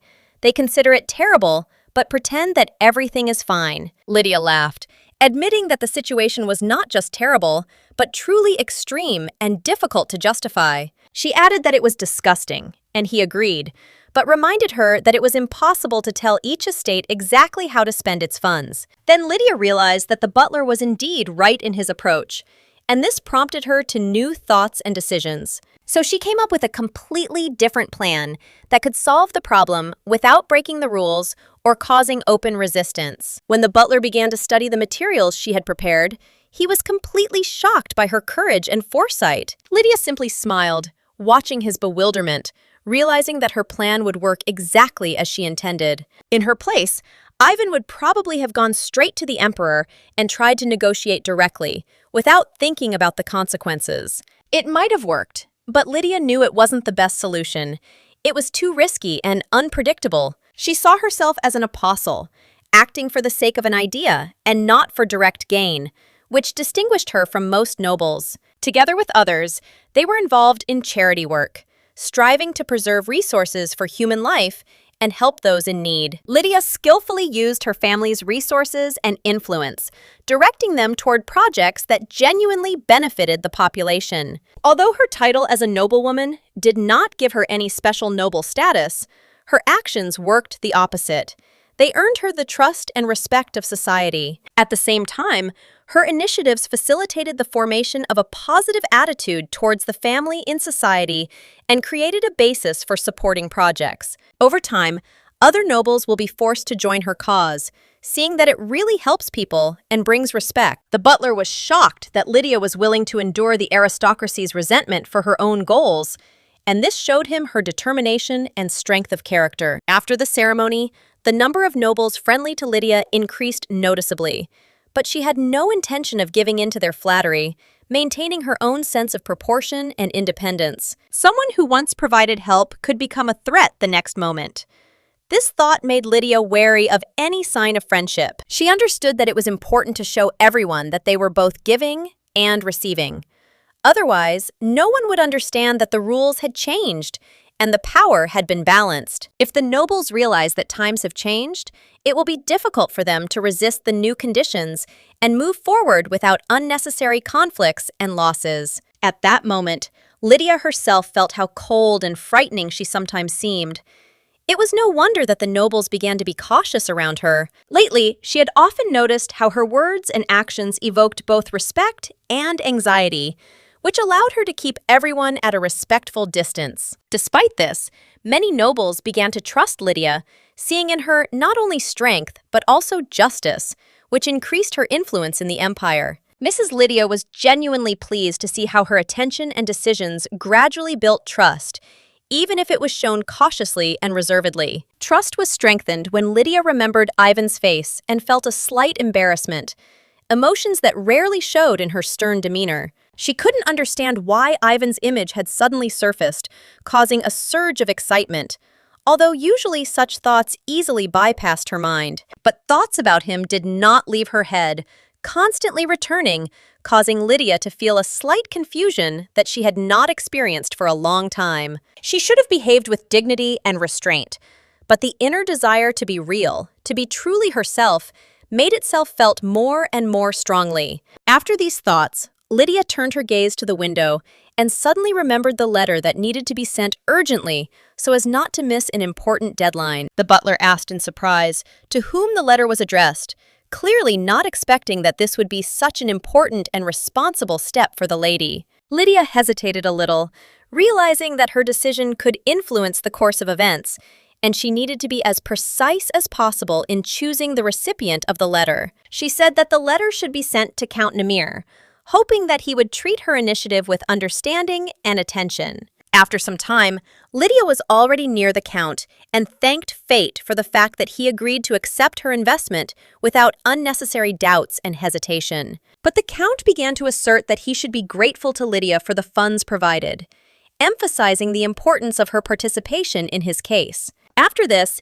he asked again if she was really ready to make her investment, to make sure that her decision was not impulsive and was well thought out. Miss Lydia confirmed that she did indeed agree to participate in his research, expecting to receive 30% of the net profits, as agreed. She then suggested that the Count carefully read the agreement and sign it in order to legally secure all the agreements and terms of the transaction. However, the Count signed the document so quickly that he barely glanced at what was written, completely trusting Madame Lydia and her calculations in this matter. He immediately stood up, bowing and thanking her for the opportunity, showing respect and sincere appreciation for the step she had taken.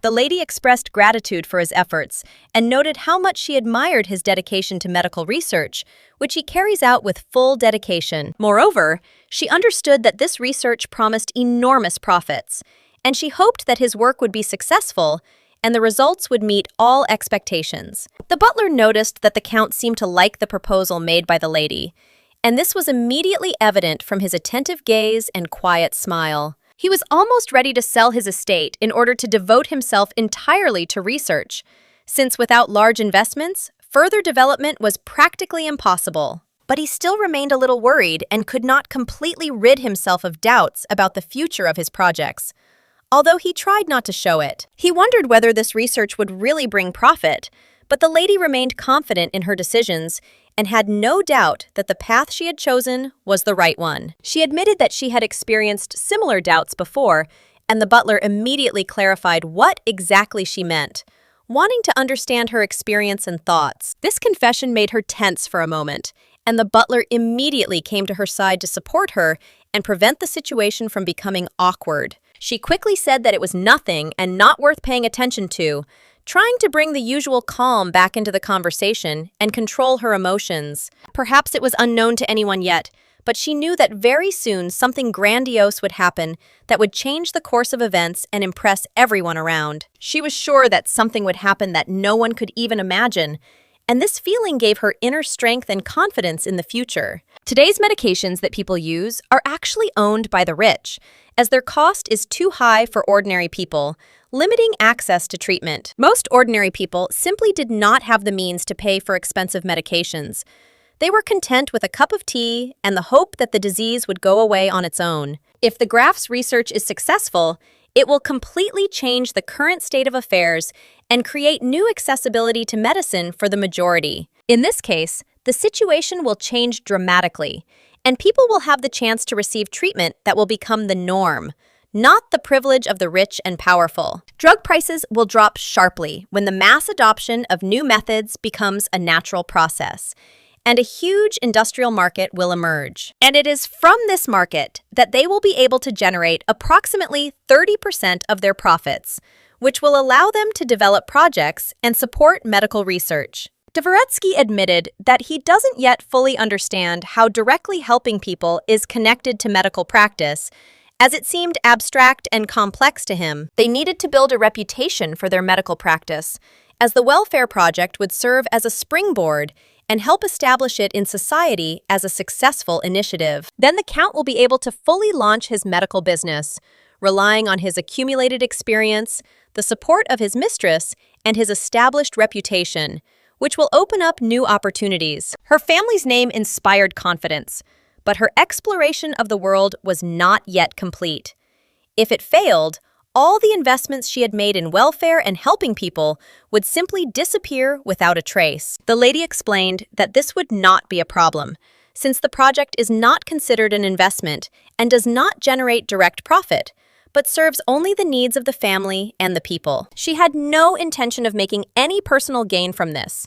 Her goal was solely to improve the situation and support others without self-interest or self-interest. The butler was shocked by her words, but she only asked in surprise what he was thinking about, as if she didn't understand that this was a surprise to him. Perhaps she should have sent the letter in advance this time, so that everything would go smoothly and the duchy would have time to prepare for her initiative without unnecessary worry. So she asked the butler to help her send the letter to the duchy, entrusting him with all the details so that the letter would arrive on time and without the slightest error. A few days later, the Grand Duke's mansion received news, and the butler informed the owner that a letter had arrived that required attention and a decision. The Duke assumed that it was a simple invitation and asked that the letter simply be left on the table without attaching any special importance to it and considering it a formality. But the butler clarified that the letter came from the Azaitan family, to which the gentleman immediately said that this should have been reported from the very beginning to avoid misunderstandings.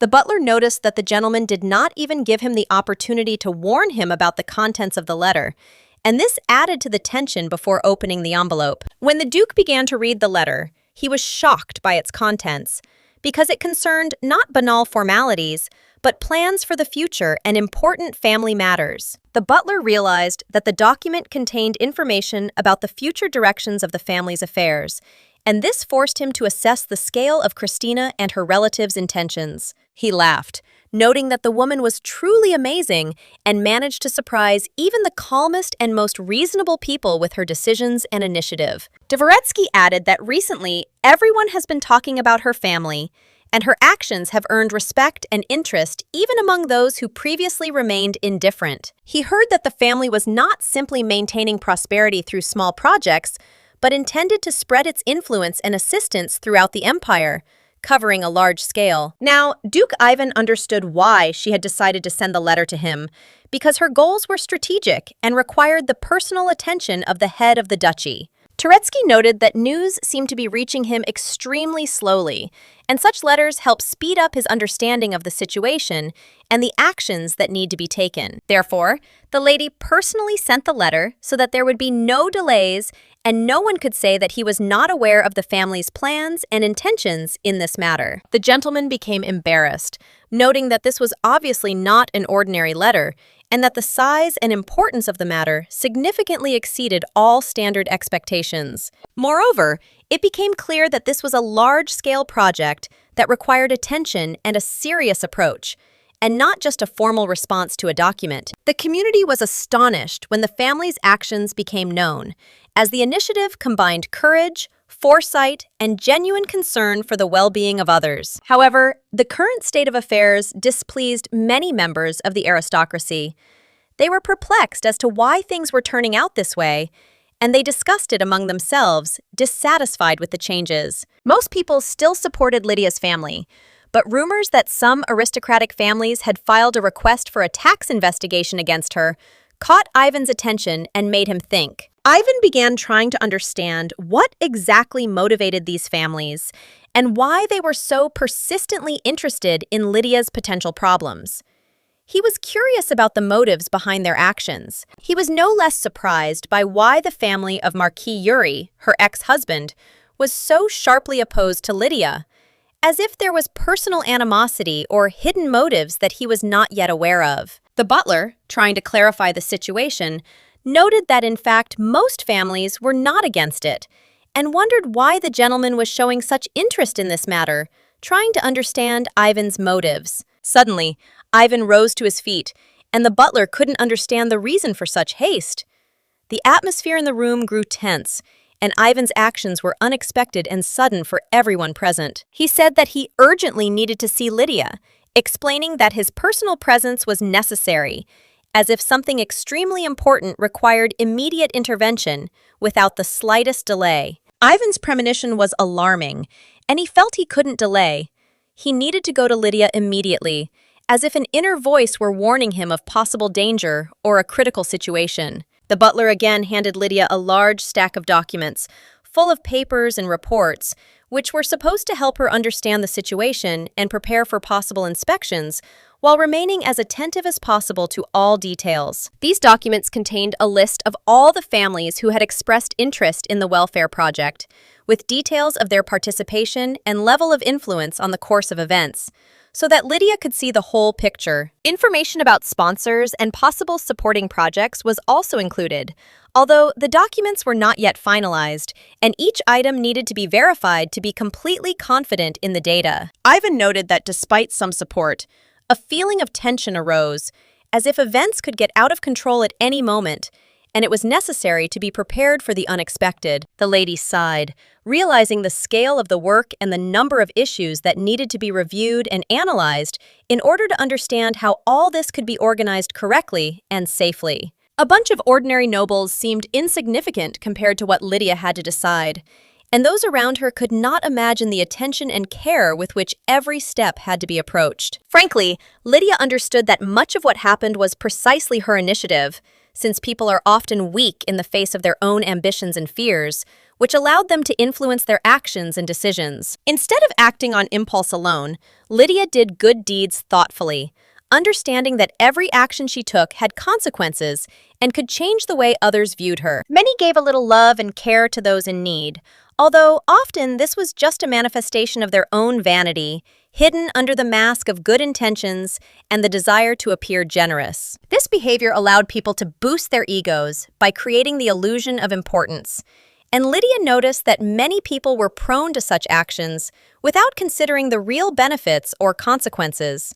Although Lydia didn't expect things to turn out this way, events unfolded at an unusual speed, and she had to adapt, making decisions that were sometimes risky but necessary. She was indeed fortunate that the situation was favorable, and she could count on the support of some influential people, which gave her the chance to act confidently and take advantage of the opportunities available. And with such widespread support, Lydia could hope that the tax investigation would go smoothly, and she would be able to maintain her position, strengthening her influence and ensuring the safety of her family and the interests of the project. They didn't do anything that could be punished or caught.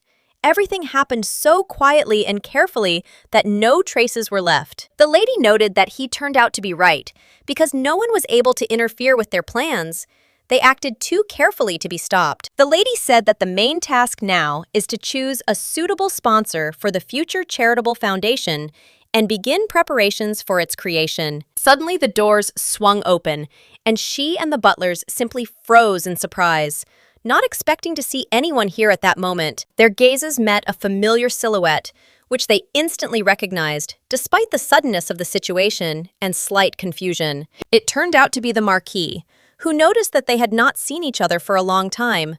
His appearance was unexpected, but at the same time seemed predictable. His presence caused Lydia a slight irritation because his appearance disturbed her usual order and peace. But she understood that what was destined to happen could not be avoided, and any attempt to change the course of events was pointless. She tried to hide her emotions when he asked how she was doing and didn't want to give him a direct answer, leaving everything aside. Lydia stood up, trying to keep herself calm, and greeted him with propriety and an outward appearance of calm. She knew that sooner or later he would still show himself, show his intentions, and appear in her life again, as had happened before. He gave no advance warning of his visit, appearing suddenly, like a ghost who comes without knocking and without warning. She calmly informed them that Erica was in her room and that no one could disturb her for now, maintaining order in the house. But he immediately asked if she knew the reason why he had appeared, hinting that his visit had a certain significance. The Marquis ordered all those present to leave the room immediately, leaving them alone for further conversation. A slight awkwardness passed through the silence that fell between them, and they looked at each other carefully, assessing every movement. The lady noted that the conversation would be long and important, so it would be useful for everyone present to take a short break and step away a bit. The servant immediately nodded in agreement and left the room, leaving space for private communication between Lydia and the Marquis. The Marquis noted that her family's servants were behaving unusually energetically and unrestrainedly, demonstrating devotion and a willingness to serve tirelessly. The girl replied that her family's credo was freedom and equality for all, and their actions reflected these very principles. He began to sort through the documents on the table, and this immediately alerted Lydia. She abruptly snatched the papers from his hands, not wanting to give them up. She reminded them that they were their employees, that they were performing their duties, and that they had no right to interfere in family affairs without permission. The Marquis then noticed that she was treating him too formally and too politely, as if trying to hide her true feelings. She had no reason to show such attention to him, and she wondered what exactly he was trying to hint at by making her feel uncomfortable. Lydia felt a strange sense of déjà vu when meeting Ivan, as if she had already experienced these moments in the past, although the events were completely real. Yuri suggested that the reason for her anxiety was connected with her closeness and acquaintance with the Grand Duke, which left a deep imprint on her mind. The lady turned her back to him, trying to hide her emotions, while simultaneously thinking about how best to act in the current situation. She felt a twinge of inner unease, as this behavior was unusual for her. Usually, she smiled brightly at him, and that smile always conveyed warmth and trust. But now, there was something different about it. He tried to ignore her changes, trying to remain unperturbed, but a sudden sense of unease overcame him. He felt uneasy, as if an inner voice was warning him of something. There was no need to separate her from him by an invisible line, for he understood her feelings perfectly. He saw that love shone in her every glance and movement, and this knowledge was both a joy and a trial for him. When the aristocracy protested, she chose to issue a statement focusing on her charitable work. This move was deliberate and strategic, designed to deflect attention from personal feelings and protect her reputation. He chose to stay by her side, supporting her and monitoring her every move. Even when the going got tough, he chose to stand by her side, not allowing external circumstances to separate them. Perhaps the reason for all this was a contract between the two families, linking their interests and obligating them to certain actions. These agreements could dictate behavior and limit the freedom of choice of each. She cautiously asked if he was worried about the tax authorities interfering. Her concern and attention to detail demonstrated how attentive she was to the consequences and potential dangers. What if the investigation does come? The question hung in the air, creating a slight tension. She understood that any misstep could have consequences, and she tried to prepare for potential difficulties in advance. He merely smiled at her, as if to show that such worries were unnecessary. His gaze radiated confidence and ease, as if he saw the world without complications and was ready to face any difficulties with dignity. He noted that life rarely goes smoothly and that the Duke truly possessed exquisite taste. These words carried a mixture of gentle irony and recognition, emphasizing his eye for detail and appreciation of quality. She objected, finding his expression too harsh, and insisted on calling him Grand Duke. But the Marquis considered such formalities absurd and unnecessary, believing that true power was demonstrated by actions, not words. She wondered what motivated her to defend a man who openly opposed the imperial family. Her inner conflict intensified as her feelings clashed with her sense of danger and her moral principles. She was shocked to learn that he was aware of the relationship between the imperial family and Ivan. This revelation shook her, forcing her to reconsider her understanding of power, intrigue, and the hidden motives that shape people's destinies. She needed to learn as much as possible, gather information, and understand the true state of affairs. Only this would give her a sense of control and the ability to plan her future actions without risking herself. Yuri seemed to her an empty vessel, filled only with outward self-assurance and vanity. His inner world proved empty, and this realization gradually destroyed all her previous illusions about him. Full of boastfulness and vanity, he ceased to be anyone significant to her from then on. She realized that his opinions and actions no longer influenced her feelings and decisions. But despite this, she spent many years at his side, observing and studying his habits, trying to understand what drove his actions and how best to protect herself from possible pain. And in the end, she knew him better than anyone else. Their shared lives and observations gave her a deep understanding of his character, his weaknesses, and the true motives he carefully concealed. He had hurt her more than anyone else. This realization made her cautious and demanding of herself, forcing her to analyze every action and carefully craft her reactions. Now she knew how to behave around him, how to remain calm and safe. This experience gave her confidence and the understanding that she was in control of the situation and her emotions. Right now, all she needed to do was feign fear. This trick was necessary to obtain the necessary information and maintain control of the situation without revealing her true intentions. He would be so pleased by her fear that he would continue talking nonstop. She hoped to exploit his self-confidence to extract maximum information without revealing her own plans. He warned her to remember his words. The imperial family and the crown prince were plotting a coup. These words left a heavy impression, reminding her of the hidden intrigues and dangers lurking behind the facade of power.